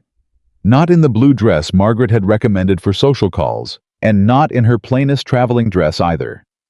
She chose something in between a deep gray wool well-cut that had belonged to a version of herself who had believed in careful middle grounds. It seemed appropriate for this particular afternoon. She was not going to Eleanor Beaumont's house to impress. She was going to be seen clearly, and she wanted nothing in her appearance to distract from that. Agnes watched her pin her hair in the mirror and said nothing, which was its own kind of support. Margaret appeared in the doorway at 3:30. "Robert has reviewed everything again this morning," she said. "He believes the evidentiary case is as strong as it's going to get before the dinner. The letter Priscilla's statement, which arrived yesterday by courier signed and witnessed, and Ruth Hadley's account, which Robert has written up formally, and Ruth has agreed to sign before the end of the week." She paused. "If Eleanor Beaumont adds anything, any corroboration, any statement of her own, it tips past the threshold of what reasonable people can ignore. And if she doesn't," Elizabeth asked, "then you go to the dinner with what you have, and it is still considerable." Margaret held her gaze. "But I think she will. I think she's been holding something for a long time, and she is tired of the weight of it." Elizabeth turned from the mirror. "I'll be back before 6. "I know you will." Margaret stepped forward and did something she had done only once before. The night Elizabeth first arrived, she pressed both of Elizabeth's hands briefly in hers and held them. "You are not doing this because you are angry," she said quietly. "You are doing it because it is true. Remember that when you're in that room. The truth doesn't need your anger behind it. It stands on its own." Elizabeth nodded. She picked up her gloves and went downstairs. Nathaniel was at the front door. He had his hat on and his coat, and he looked at her with the steady directness she had come to rely on, and he said, "Ready?" "Yes." He walked with her the first 4 blocks without speaking, which she appreciated. The city was warm around them in the July afternoon, and the streets had the particular energy of a summer day, running toward its closed children carts, the smell of dust and cut grass from a yard somewhere nearby. Elizabeth let it move around her without trying to hold on to it. 2 streets from the Beaumont house, Nathaniel stopped. "I'll be at the corner of Charter and Hanover," he said. "If you're not out in 90 minutes, I'm coming to the door." "I'll be out," she said. "I know you will." He paused. Something shifted briefly in his expression. Not worry exactly, but the look of a man who has something to say, and is deciding whether this is the right moment. "Elizabeth." She turned back. "Whatever she tells you in there," he said, "whatever it changes or confirms, you've already done the hard part. You know that, don't you?" She looked at him for a moment. "I'll tell you that when it's finished," she said. And she walked the last 2 streets alone. The Beaumont house was quieter than she expected. A housekeeper let her in, an older woman, small and precise, who took her name without visible reaction and asked her to wait in the front hall. Elizabeth waited. She did not examine the room. She kept her hands still at her sides and her breathing even, and her mind on the thing she was about to do. Eleanor Beaumont came downstairs herself. She was 70 years old, and she walked like a woman who had once been considerably taller and had compacted herself over decades into something denser and harder to move. Her hair was white, entirely white, and her eyes were dark and sharp and missed nothing. She wore black, not mourning black, but the deliberate black of a woman who has stopped pretending to be decorative. She looked at Elizabeth the way someone looks at a letter they've been half expecting and dreading in equal measure. "Miss Whitmore," she said. "Mrs. Beaumont." Elizabeth held her gaze. "Thank you for seeing me." "Come in," Eleanor said. "Not the drawing room, my study." The study was smaller and plainer than the formal rooms, and Eleanor sat behind the desk as though she used it regularly, and she did not offer tea. She folded her hands on the desk and looked at Elizabeth and said without preliminary, "I assume you have not come here without something to show me." "I haven't," Elizabeth said. She sat down across the desk. She opened the small leather case she had brought, not large, not dramatic, just a case the size of a book, and she laid 3 items on the desk in front of Eleanor Beaumont. The letter. Priscilla Vance's witnessed statement. Robert Caldwell's formal written account of Ruth Hadley's testimony. She did not explain them. She let Eleanor pick them up herself and read them in her own time and in her own order. Eleanor read for a long time. She read the letter twice. Elizabeth watched her eyes move back to the beginning and watched her jaw tighten on the second pass. She read Priscilla's statement with the stillness of someone who is not learning something entirely new, but is seeing it written down for the first time. And she read Ruth Hadley's account with an expression Elizabeth could not fully read, something complex and old and exhausted. When she set the last page down, she did not speak immediately. The silence in the room was the kind that has things inside it. "He wrote this," Eleanor said, finally touching the letter. "Not a question." "Yes." 4 months before he came to your family?" "Yes." Eleanor looked at the letter for a moment longer. Then she said in a voice that had gone very flat and very clear, "I want you to understand something, Miss Whitmore. I did not raise him to be this. I want that said between us plainly, because I will not have it assumed." "I don't assume it," Elizabeth said. "His father—" Eleanor stopped, started again. "His father conducted himself in business with a particular philosophy. That relationships are assets. That people are resources to be allocated toward outcomes." She folded her hands again. "I disagreed with this philosophy for 40 years. I was not always in a position to successfully oppose it." She looked at Elizabeth directly. "Charles learned from his father. I was not enough of a counter to it. That failure belongs to me in part, and I have lived with it." Elizabeth said nothing. She understood this was not the moment to speak. "I knew about the Vance girl," Eleanor said. "Not the full extent of it at the time. Ruth told me afterward, after she had gone to Portsmouth, what she had found out. What Charles had done." She paused. "I confronted him." Elizabeth went very still. "You confronted him. I told him I knew. I told him that his conduct was dishonorable, and that if it continued, I would not support it with my silence indefinitely." Eleanor's voice was steady and old, and carried in it the particular weight of a woman who has said something difficult and had it make no difference. "He told me that he was managing his life in the only way he knew how to manage it, and that I had chosen to marry his father, and that I ought to have understood what kind of family I was building when I made that choice." The room was very quiet. "He blamed you," Elizabeth said softly. "He is very accomplished at redistribution," Eleanor said dryly. "It is one of his most practiced skills." Elizabeth looked at the 3 pieces of paper on the desk. "Mrs. Beaumont, I am going to the midsummer dinner. In 5 days. I am going to bring what I have. The letter, the statement, Ruth's account, and I am going to present it to the people in that room who have been told that I am the source of this difficulty." She paused. "I am not asking you to do anything you are not willing to do. I am not asking you to destroy your family or expose yourself to Miss Whitmore." Eleanor's voice cut across hers, not unkindly, but with a firmness that ended the sentence entirely. "Do you know what I said when I was told the engagement had been broken?" Elizabeth met her eyes. "I was told you said, 'Good for her.'" Something moved across Eleanor Beaumont's face. Not guilt exactly. More like the final settling of something that had been unsteady for a long time. "I did say that," she said. "I said it because I have been waiting for someone to see him clearly enough to leave. And I said it because I have spent 11 years watching my son do to women what he did to you. And I have not had the means or the mechanism to stop it." She looked at the letter again. "You have given me a mechanism." Elizabeth's heart was beating harder than she wanted it to. "Will you come?" she asked. "To the dinner?" A pause that lasted long enough to be its own kind of answer before the words arrived. "I will come," Eleanor Beaumont said. "And I will bring with me a document of my own that I have been keeping in this desk for 3 years.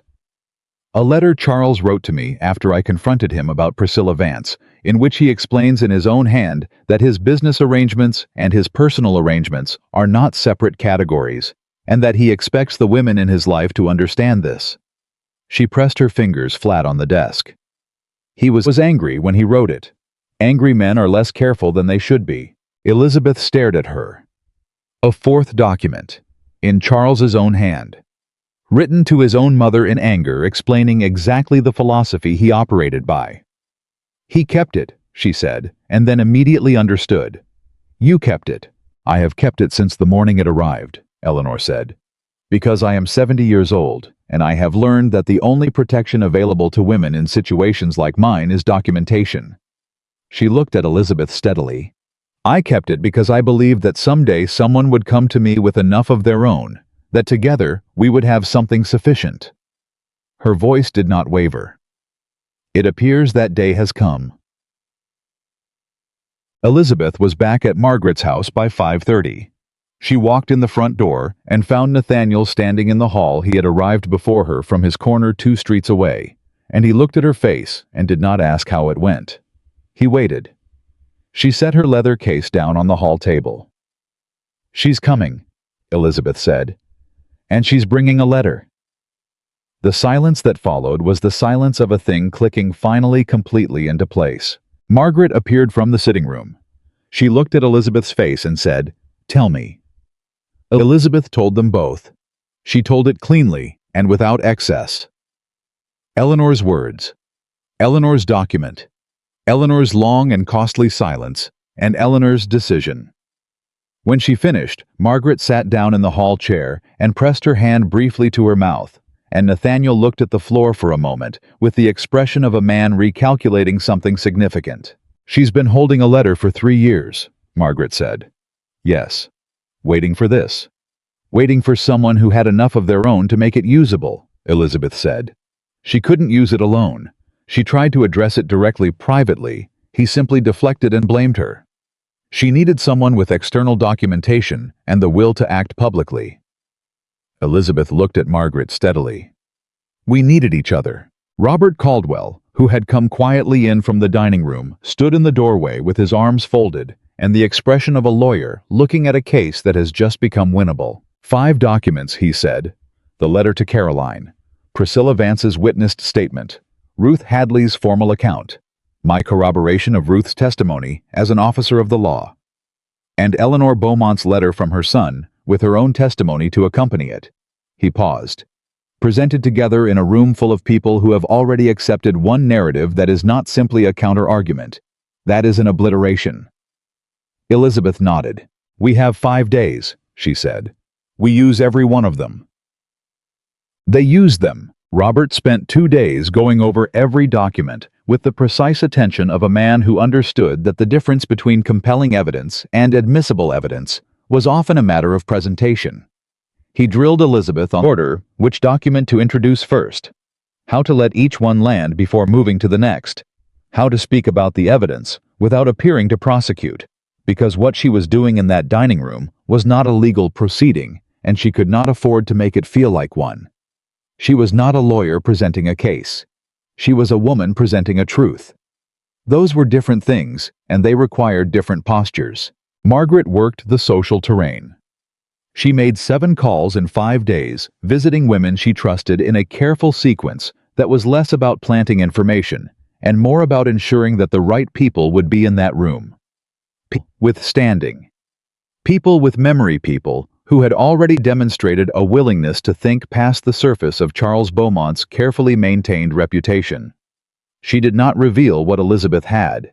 She simply ensured the audience. Agnes coordinated with Mrs. Tanner, confirming Ruth Hadley's availability and ensuring that Ruth knew the timeline and would be ready if needed, not in the dining room, but available if questions arose afterward that required her direct presence. Nathaniel moved quietly through the commercial edges of the situation. He spoke again with Howell, the dismissed clerk, and obtained from him a written account of the correspondence he had handled, formally prepared, dated, signed. He also discovered on the 4th day something no one had anticipated.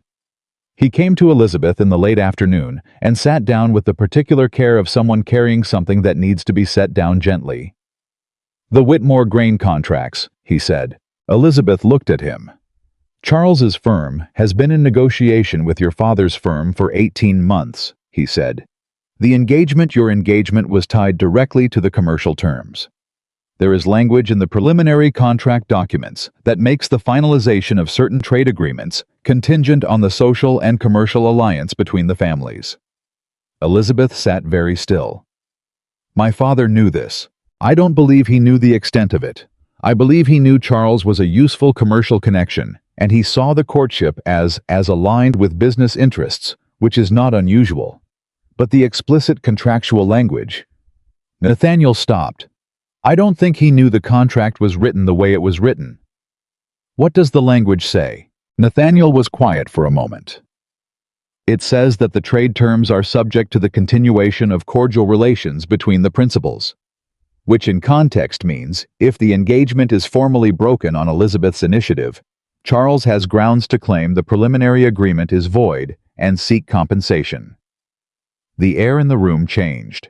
I was going to use the broken engagement to extract money from my father, Elizabeth said.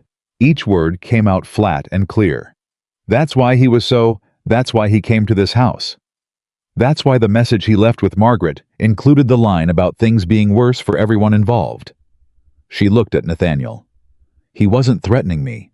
He was warning me about what he was planning to do to my father. That's my reading, Nathaniel said. Elizabeth stood up. I need to speak to my father, she said. Tonight, before the dinner. I thought you might. Nathaniel reached into his coat and produced a folded document. I also had Robert look at the preliminary contract language.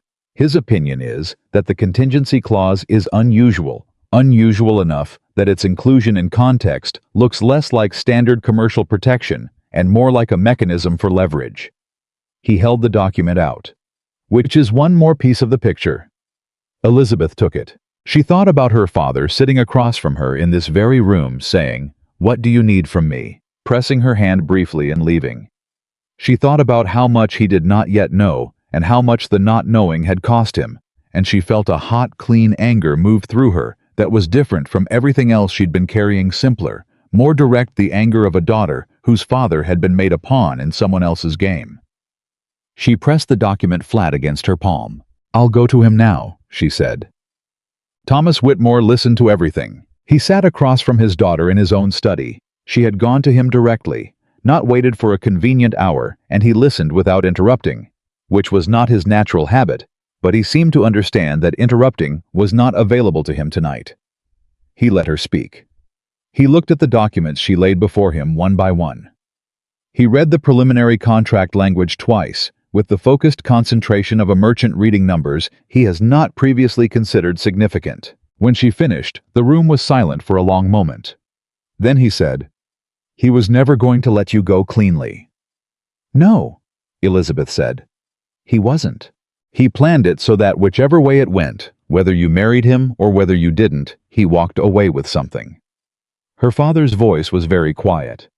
If you married him, he got the commercial alliance and the social legitimacy, and kept Caroline on the side at whatever arrangement suited him. If you broke the engagement, he had grounds to extract a settlement from my firm. He paused. I was a resource in his ledger. So were you. Yes, Elizabeth said. Her father looked at the letter, the one addressed to Caroline 4 months before Charles had ever knocked on the Whitmore door, and he sat with it for a long time. You should have told me sooner, he said. I didn't have enough sooner, she said. I needed all of it before I showed any of it. Otherwise, he would have had time to spin it. He looked up at her. You've been thinking like a merchant. I've been thinking, she said, like someone who knew that the only advantage I had was that he didn't take me seriously. I did not intend to squander it by moving too early. Something crossed her father's face, something she had rarely seen there. Not pride exactly, closer to recognition, like a man seeing a quality in his daughter that he had possessed himself for decades and had not understood until this moment that he had passed on. What do you need from me? He said. And this time, the question was different from the first time he had asked it 2 weeks ago in Margaret's parlor. Then it had been the question of a man extending reluctant trust. Now it was the question of a man fully inside the situation, fully committed to its outcome. I need you to be at the dinner, she said. I need you there in the room when it happens, not to speak, not unless I ask you, but to be present, so that when it's over, when people look at the Whitmore family, they see us standing together. Her father nodded once. I'll be there. And the contract, she said. I need you to speak with Robert Caldwell tomorrow morning about the contingency clause. He has thoughts about how to address it in a way that removes Beaumont's leverage before the dinner. Done. He was already reaching for his pen. She stood to go. Elizabeth. He stopped her. Your mother she is going to want to speak to you. She's been struggling with all of this. Not because she doubts you. Because she is angry, and she doesn't know where to put it. Tell her to put it somewhere useful, Elizabeth said. And tell her I'd like her at the dinner too. Her father almost smiled. She'll wear her best dress. Good, Elizabeth said. So will I. The night before the dinner, Elizabeth could not sleep. She lay in Margaret's guest room and listened to the city and went over everything, every document, every name, every word. Robert had coached her through and underneath all of it. She felt something she had not expected to feel at this late stage. Not fear. She had made her peace with the risk of failure weeks ago. It was something else. A kind of grief, maybe. For the woman she had been in the ivory silk dress, telling herself that reasonable was enough. For the months of careful, measured hope she had invested in Charles Beaumont's careful, measured performance. For the cousin she had trusted with the uncomplicated trust of family. She let herself feel it fully in the dark and the quiet, and then she let it go. She thought instead about Eleanor Beaumont saying, "I am not in disagreement with your reasons," and Ruth Hadley traveling all the way to Portsmouth on conscience alone, and Priscilla Vance writing 3 pages in a careful, steadied hand after 3 years of wondering whether she should have spoken louder. She thought about Margaret making 7 social calls in 5 days with the precision of a general. She thought about Robert Caldwell with his leather case and his careful questions, and the look he had given her when he said that is an obliteration. She thought about her father reaching for his pen. She thought about Nathaniel at the corner of Charter and Hanover, hat in hand, 2 streets away, waiting. She had not been alone in this. That was the thing she kept coming back to in the quiet of the room in the hour before sleep finally came.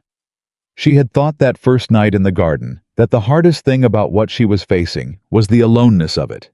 The particular aloneness of a woman who has seen something that everyone else will deny, who knows a truth that the world has already decided to discard. But she had not been alone. Not once. Not from the first night when Agnes had picked up a bag without being asked, and Margaret had opened a door without requiring an explanation. She had been given something she had not known how to ask for. And tomorrow she was going to walk through a door into a room full of people who had been told a story about her, and she was going to replace it with the truth. She closed her eyes. Tomorrow. The morning of the dinner, a note arrived from Eleanor Beaumont. It was 4 words. "I will be there." Elizabeth read it once, folded it, and placed it in the leather case with everything else. Then she called for Agnes to help her with her dress. She had chosen the ivory silk, not because it was her engagement dress. It wasn't. The engagement dress had been different, and she had given it away already. This was simply a dress that was also ivory and also silk, and which she had chosen deliberately and consciously because she was not a woman in mourning, and she was not a woman in hiding, and she was going to walk into that dining room looking exactly like what she was. A woman who had seen clearly, and decided, and held her ground, and was about to prove it. Agnes fastened the last button and stepped back and looked at her for a moment. "You look like yourself," Agnes said. "More than you have in a while." Elizabeth turned to the mirror. She looked like a woman who had something to say, and the means to say it, and the courage to be there when the saying was done. That was enough. That was in fact everything. The Beaumont midsummer dinner began at 7 o'clock, and by 6:30, the house on Tremont Street was already lit from within, and humming with the particular energy of a gathering that believed itself to be a celebration. Elizabeth arrived at 7 exactly. Not early. She had no interest in standing in a receiving line making small talk with people who had spent 3 weeks deciding what kind of woman she was. Not late. She had no interest in making an entrance that looked calculated. She arrived at 7 exactly because she had something to say, and she intended to say it among people who were settled and comfortable, and had let their guards down in the way people do when they believe the evening has already been decided. Agnes had come as far as the front gate and stopped there. They had said nothing to each other at parting. Agnes had simply straightened the collar of Elizabeth's coat and stepped back, and Elizabeth had walked through the gate alone. The housekeeper who opened the door recognized her. There was a flicker of something surprise, uncertainty, and then the professional composure of a servant who had been trained not to show reaction, and Elizabeth was shown into the front hall and announced. She heard the shift in the room before she crossed the threshold. The particular sound of a gathering that has registered something unexpected. Not alarm, not yet, but the subtle change in pitch that happens when a room full of people recalibrates. Conversations did not stop. They continued because stopping would have required acknowledgement, and acknowledgement required a decision no one had made yet. But they changed. They became slightly louder, slightly more deliberate, the way conversations become when the people having them are no longer entirely paying attention. Elizabeth stepped into the dining room and looked for the things she needed to find. Her father standing near the far wall with her mother at his side. Both of them turned toward her, her mother in the best dress as promised, and her father with the expression of a man who has decided exactly where he stands and is prepared to stand there. Her mother's chin was lifted in a way that Elizabeth recognized as the posture her mother used when she was angry and had decided to be useful with it. Margaret, near the center of the room, speaking to two women. Elizabeth recognized as among the seven. Margaret had called on this week. Margaret caught her eye and gave nothing away, which was its own confirmation. Robert Caldwell positioned near the sideboard, technically examining the wine selection, actually ensuring he was in the room and visible. Eleanor Beaumont. She was standing at the far end of the room, near the tall windows, and she was not speaking to anyone.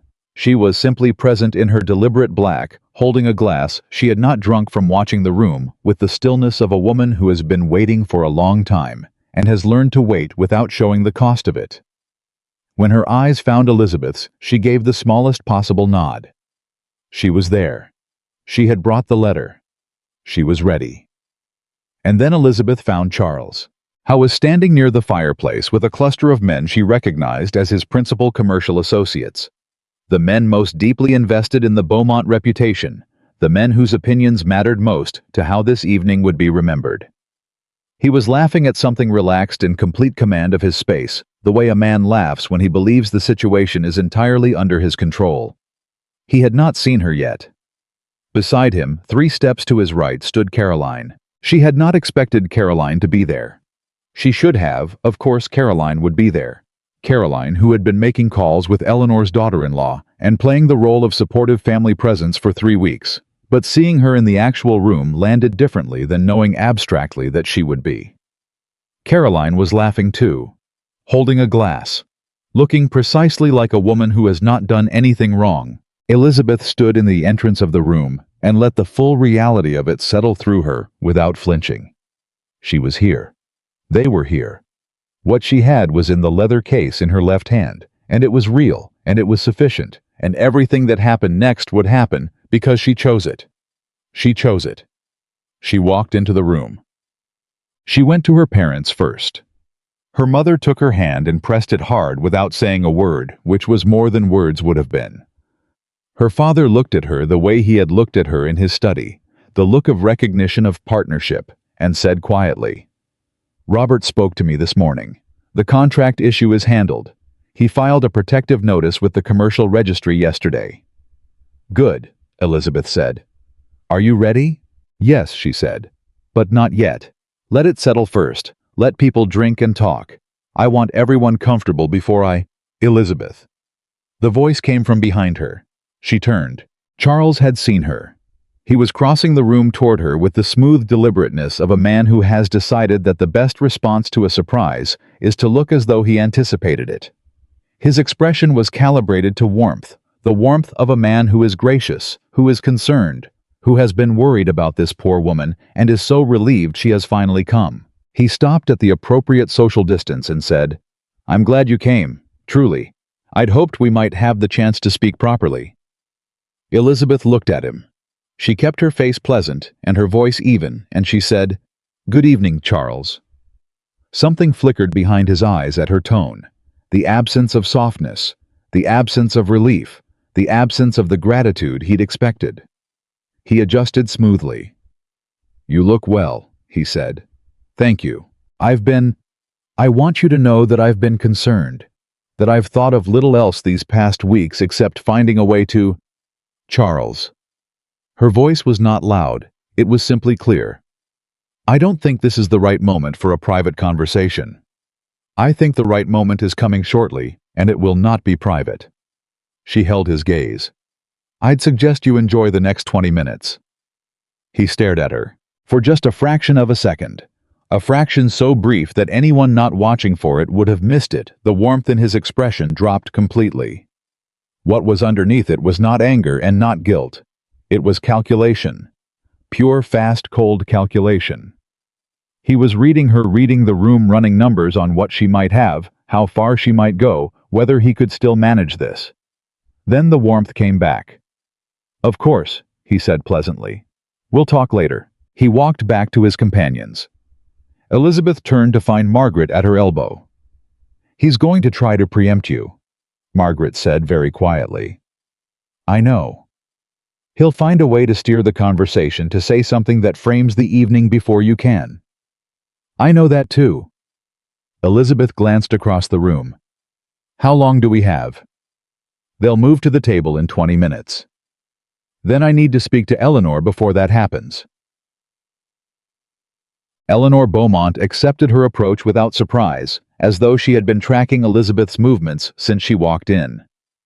They stood near the windows, and Eleanor said low and direct, He knows something is different. He looked at me and calculated, Elizabeth said. He's trying to decide what I have. He'll underestimate it, Eleanor said. He always underestimates what women have gathered while he wasn't watching. She reached into the small bag at her wrist and produced a folded document, not large, 3 pages folded twice. Here, you should have it, not me. She held it out to Elizabeth. When the moment comes, it should come from you. Elizabeth took the document. She opened it just enough to confirm what she was holding: Charles's handwriting, dense and angular. The letter he had written to his own mother in anger, explaining himself with the carelessness of a man who believed his audience had no recourse. She closed it and placed it in her leather case. Mrs. Beaumont, she said quietly, when it happens, I need you to be willing to confirm that this is genuine, that it is your son's letter, and that you received it, and that you have held it in your possession since that time. I know what I need to do, Eleanor said. Her voice had no waver in it. I have known since Thursday what I was coming here to do. She looked across the room to where Charles stood still, laughing with his business associates, still in complete command of his performance. He is my son, she said very quietly, and the words carried in them the full weight of what that meant and all the years she had spent holding it. I love him. That has not changed. She turned back to Elizabeth.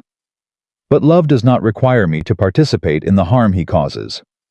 I decided that a long time ago. It simply took me this long to find the mechanism to act on it. She looked at Elizabeth steadily. You are the mechanism. Elizabeth nodded once. Thank you, she said.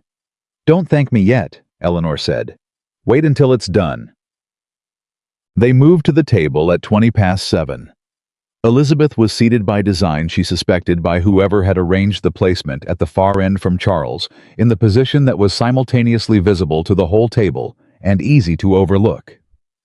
She thought about that choice and decided it was one of the last mistakes Charles's household would make on his behalf tonight. The first course came. The table talked. She ate quietly and listened to the conversations around her and let the room settle further into its own comfort. Beside her, a man named Alderton, a shipping merchant deeply connected to the Beaumont commercial network, said, with the air of someone making polite conversation. We're glad to see you here, Miss Whitmore. It's been a difficult few weeks for everyone, I'm sure. Charles especially. He's handled it all with remarkable grace, I have to say. Elizabeth looked at him pleasantly. Has he? Remarkably so. The mark of a mature man. I always think how he handles disappointment. Alderton took a drink. Of course, we all hope things settle into a more agreeable arrangement in time. These things often do. I'm sure they do, Elizabeth said.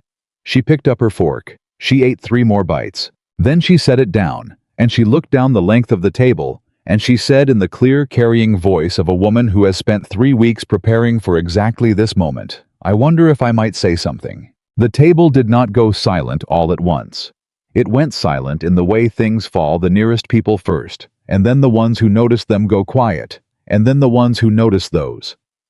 Until within 30 seconds, the only sound in the room was the distant noise of the kitchen.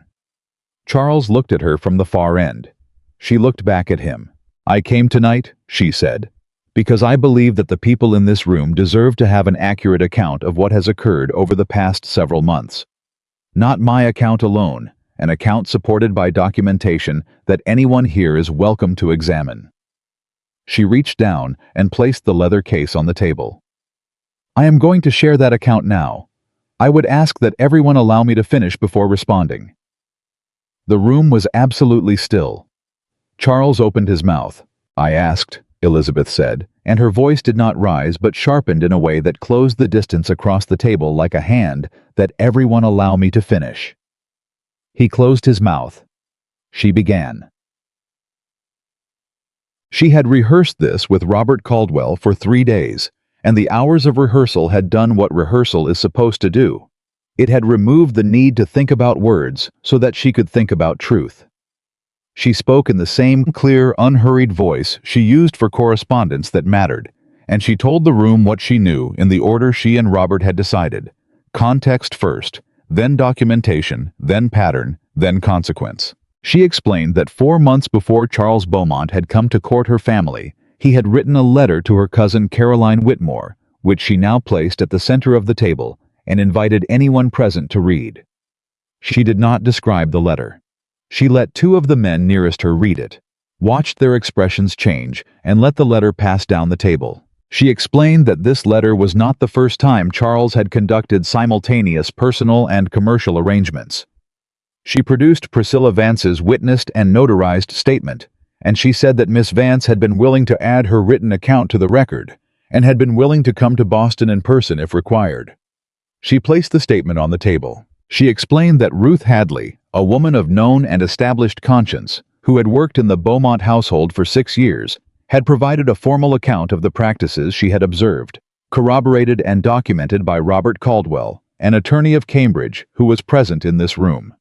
She placed Robert's document on the table and watched Robert give a single confirming nod from his position near the sideboard. She explained that the preliminary commercial contract between the Beaumont firm and the Whitmore firm contained contingency language that tied the terms of trade to the continuation of the personal alliance language that gave Charles grounds to extract a financial settlement from her father's firm when the engagement was broken. She placed the relevant contract pages on the table. She said, "I did not come here to destroy anyone's name. I came here because mine was being destroyed, and I will not permit that." The table was not silent anymore. It was making the particular sound of 40 people processing something simultaneously, the low compressed sound of a room full of minds changing. Charles pushed back his chair. "This is..." His voice was not quite steady. "This is the account of a woman who broke a respectable engagement on a misunderstanding and has spent 3 weeks constructing a justification. I will not sit here and..." "Mr. Beaumont." The voice from the far end of the table, clear old absolutely final, stopped him entirely. Eleanor Beaumont stood up. The room went completely silent. She looked at her son across the length of the table, and the look was not theatrical, and it was not cruel, and it was not the look of a woman who is enjoying what she is about to do. It was the look of a woman who has held something for a very long time and is finally with great cost and great resolve setting it down. "I have one more document to add to what Miss Whitmore has presented," she said. "It is a letter you wrote to me, Charles, 3 years ago after I spoke to you about the Vance situation." She looked around the table slowly, including everyone in what she was about to say. "In that letter, my son explained to me in his own words his understanding of the relationship between his commercial arrangements and his personal ones. He explained it plainly." She paused. "I will read the relevant passage." Charles had gone very still. The color had not left his face. It had changed into something worse than pallor, a kind of rigidity. The look of a man watching something he believed he had controlled reveal itself as having never been within his control at all. Eleanor lifted the pages she had carried from her bag, and she read. She read 47 words. Elizabeth had memorized them from Robert's notes. "The women I engage with in a personal capacity serve a function in the larger architecture of my affairs. They do not need to understand this function to fulfill it. Sentiment is a luxury I can afford to perform, but not to sustain." She set the pages down. "That is my son's philosophy," Eleanor said. Written to me in his own hand 3 years ago. She remained standing. I am prepared to confirm under any formal proceeding that these pages are genuine, that I received them on the date indicated, and that I have preserved them in my possession since that time. She looked at Charles. I am sorry it took me this long. Charles stood up. He opened his mouth. And Caroline, who had not spoken once during the entire evening, who had sat 3 seats down from Charles with the stillness of a woman hoping to become invisible, suddenly said in a voice no one at the table had expected, thin and breaking at the edges, "Charles, stop." Every head turned. Caroline was looking at the table. Not at Elizabeth, not at Eleanor, not at any of the watching faces. At the table with the expression of someone who has spent a long time running a calculation and has finally too late arrived at the correct answer. "Stop," she said again. "It's enough. It's just stop." The silence that followed was the deepest one of the evening. Charles looked at his cousin by marriage, then at his mother, then at Elizabeth at the far end of the table with the leather case open before her, and 5 documents laid out, and 40 people who had come to celebrate his midsummer dinner, and had instead watched the architecture of his life presented for examination piece by piece. He sat down. Not because he had decided to, because there was nothing left to stand up for. The dinner did not resume. People began to leave within 20 minutes, not in a rush, not in the dramatic manner of a scene, but in the gradual, uncomfortable way of people who have witnessed something significant and need to process it somewhere private. There were conversations Elizabeth was not party to in small clusters near the door and in the hallway, and she did not try to intercept them. They would happen regardless. The important thing was that they would happen in the context of 5 documented pieces of evidence and the testimony of a man's own mother. Her own mother found her near the sideboard and took her arm and held it and did not say anything for a long moment. Then she said, "Your grandmother would have done exactly what you did tonight." Elizabeth looked at her. Would she? She was not. She was not a woman who was overlooked easily either. Her mother's voice had something in it that Elizabeth had rarely heard, there a rawness undefended. "I'm sorry I pushed you toward him. I thought I was helping you be sensible. You were trying to help me," Elizabeth said. "I should have trusted your judgment from the beginning." She pressed Elizabeth's arm once firm and then released it. "I won't make that mistake again." Her father appeared at her other side. "We should go," he said. "This is not an evening for prolonged presence." How was right? Elizabeth had said what needed to be said. Staying longer would shift the quality of it from testimony to performance, from truth to spectacle. She gathered the documents from the table, placed them carefully back in the leather case, and she left. Nathaniel was outside. Not at the corner 2 streets away, he was at the gate hat in his hands in the warm July dark. And when she came through the door, he straightened and looked at her face and read it the way he read everything, quickly, directly, without needing it explained. "Done," he said. "Done," she said. They walked together in silence for half a block. Then he said, "How do you feel?" She thought about it honestly, which was the only way she knew how to think about things. "Strange," she said. "Not the way I expected. I thought I would feel relief or triumph or something clear. What I actually feel is very quiet." "That's what the end of a long effort feels like," he said. "You've been carrying something for 3 weeks. It takes time for the body to understand it can put it down." She glanced at him. "When did you become a philosopher?" "I've always been one," he said mildly. "You've been too occupied to notice." She almost laughed. She hadn't laughed. Really laughed the uncalculated kind in 3 weeks, and even this almost was enough that she noticed it. They walked another half block. "Eleanor read 47 words," Elizabeth said. "That was all it took. 47 words he wrote to his own mother because he was angry and believed she had no recourse." She shook her head slightly. "He built his entire life on the assumption that women don't keep evidence." "He was wrong," Nathaniel said. "How was wrong?" she agreed. Margaret was waiting in the sitting room, still dressed with tea already made. She looked at Elizabeth when she came in and said nothing for a moment, and then she said, "Tell me." Elizabeth sat down and told her. All of it, Eleanor standing. Caroline breaking Charles sitting down, the room beginning to empty.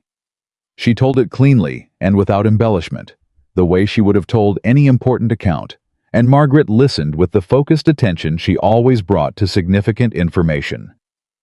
When Elizabeth finished, Margaret picked up her teacup and held it for a moment without drinking, and she said, "Caroline broke." "Yes, I didn't expect that." Margaret set the cup down.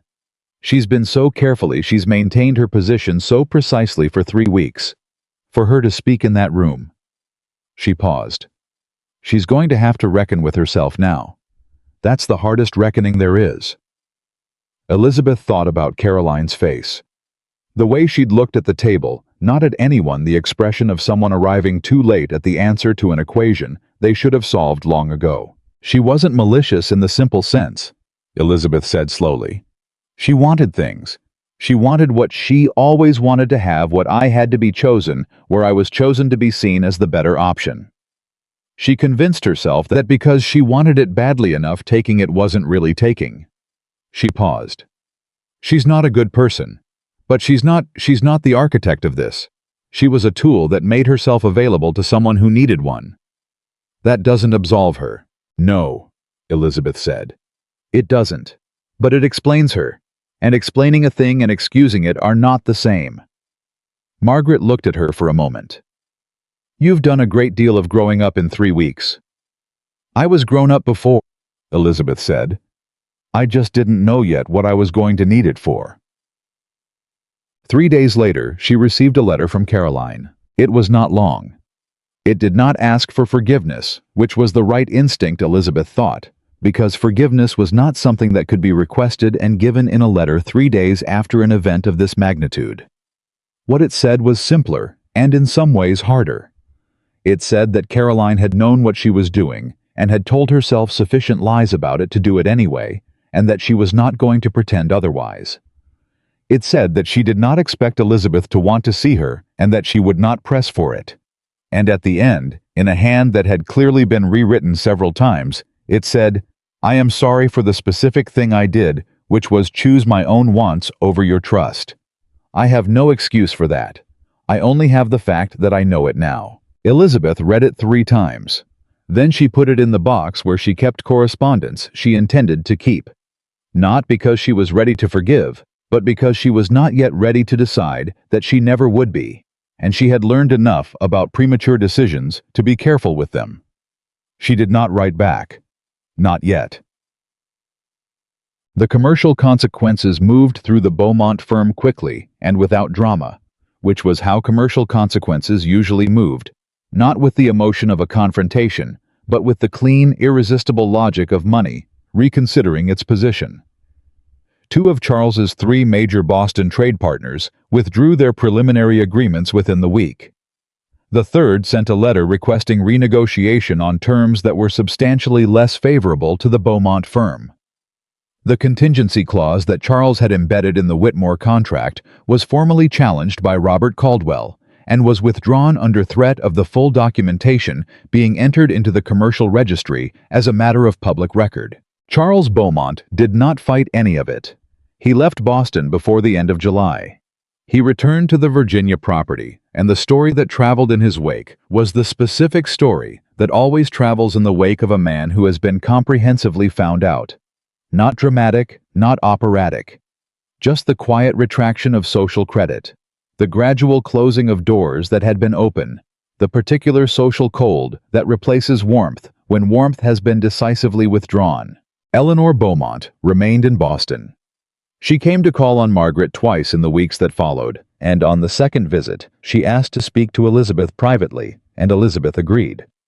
They sat together in the small sitting room, and Eleanor said, "I want you to know that what you did, what you allowed me to do, I will not forget it. You gave me back something I had lost." "What's that?" Elizabeth asked. "The feeling that I had not been entirely passive in my own life," Eleanor said. "That in the end, I had found a way to act on what I knew was right, even at cost." She paused. "That matters enormously to a woman my age. You cannot imagine how much." Elizabeth thought she could imagine it, in fact. Or at least, she was beginning to. Nathaniel stayed in Boston through August. He did not explain exactly why, And Elizabeth did not ask because she understood in the way she was increasingly understanding things without requiring them to be stated that he was staying because he was not ready to leave, and that the reason he was not ready to leave was sitting across from him at Margaret's breakfast table every morning, reading correspondence and drinking coffee, and asking him what he thought about things. He thought about things. That was, she had come to realize, one of his most valuable qualities. He thought about things slowly and thoroughly, and without the need to perform his thinking.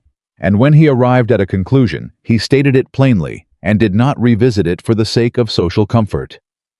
It was, she thought, a quality she had spent her entire life valuing in theory, and rarely finding in practice. One morning in early August, he sat across from her at breakfast, and said without looking up from the paper, "I need to go back to Massachusetts in 2 weeks. The harvest doesn't wait." "I know," she said. He looked up. "I'd like to come back in October." She held his gaze. "For what purpose?" He set the paper down. "For the purpose of continuing a conversation that I think we've been having for several weeks without calling it what it is." She looked at him for a moment. "Which is, a conversation about whether there is something here worth building." He said it the way he said everything that mattered, directly, without performance, without elaborate framing. "I'm not asking you to decide anything today. I'm asking if October is something you're willing to consider." Elizabeth picked up her coffee cup. She thought about the woman who had stood in an ivory silk dress telling herself that reasonable was enough. She thought about everything that had happened since that night in the garden, every piece of evidence gathered, every door opened, every person who had stood beside her in one way or another, because she had been willing to ask for what she needed. She thought about what she actually wanted. Not what she'd been told to want. Not what seemed sensible. Not what the world around her had been trying to hand her and call it sufficient. "October," she said finally, "is something I'm willing to consider." He nodded once. The way he nodded when he'd said what he needed to say and didn't require it decorated. Then he picked up the paper again, and Elizabeth drank her coffee, and outside the August morning moved on with its full and ordinary warmth, and she sat in it with the quiet, solid, hard-earned feeling of a woman who has come through something and arrived not at the end of anything, but at the beginning. Not a beginning that had been handed to her. Not a life someone else had planned for her and offered as adequate. A beginning she had built with her own hands, at her own cost, in her own time, on her own terms. That was enough. More than enough. That was, in fact, everything she had ever wanted to be able to say.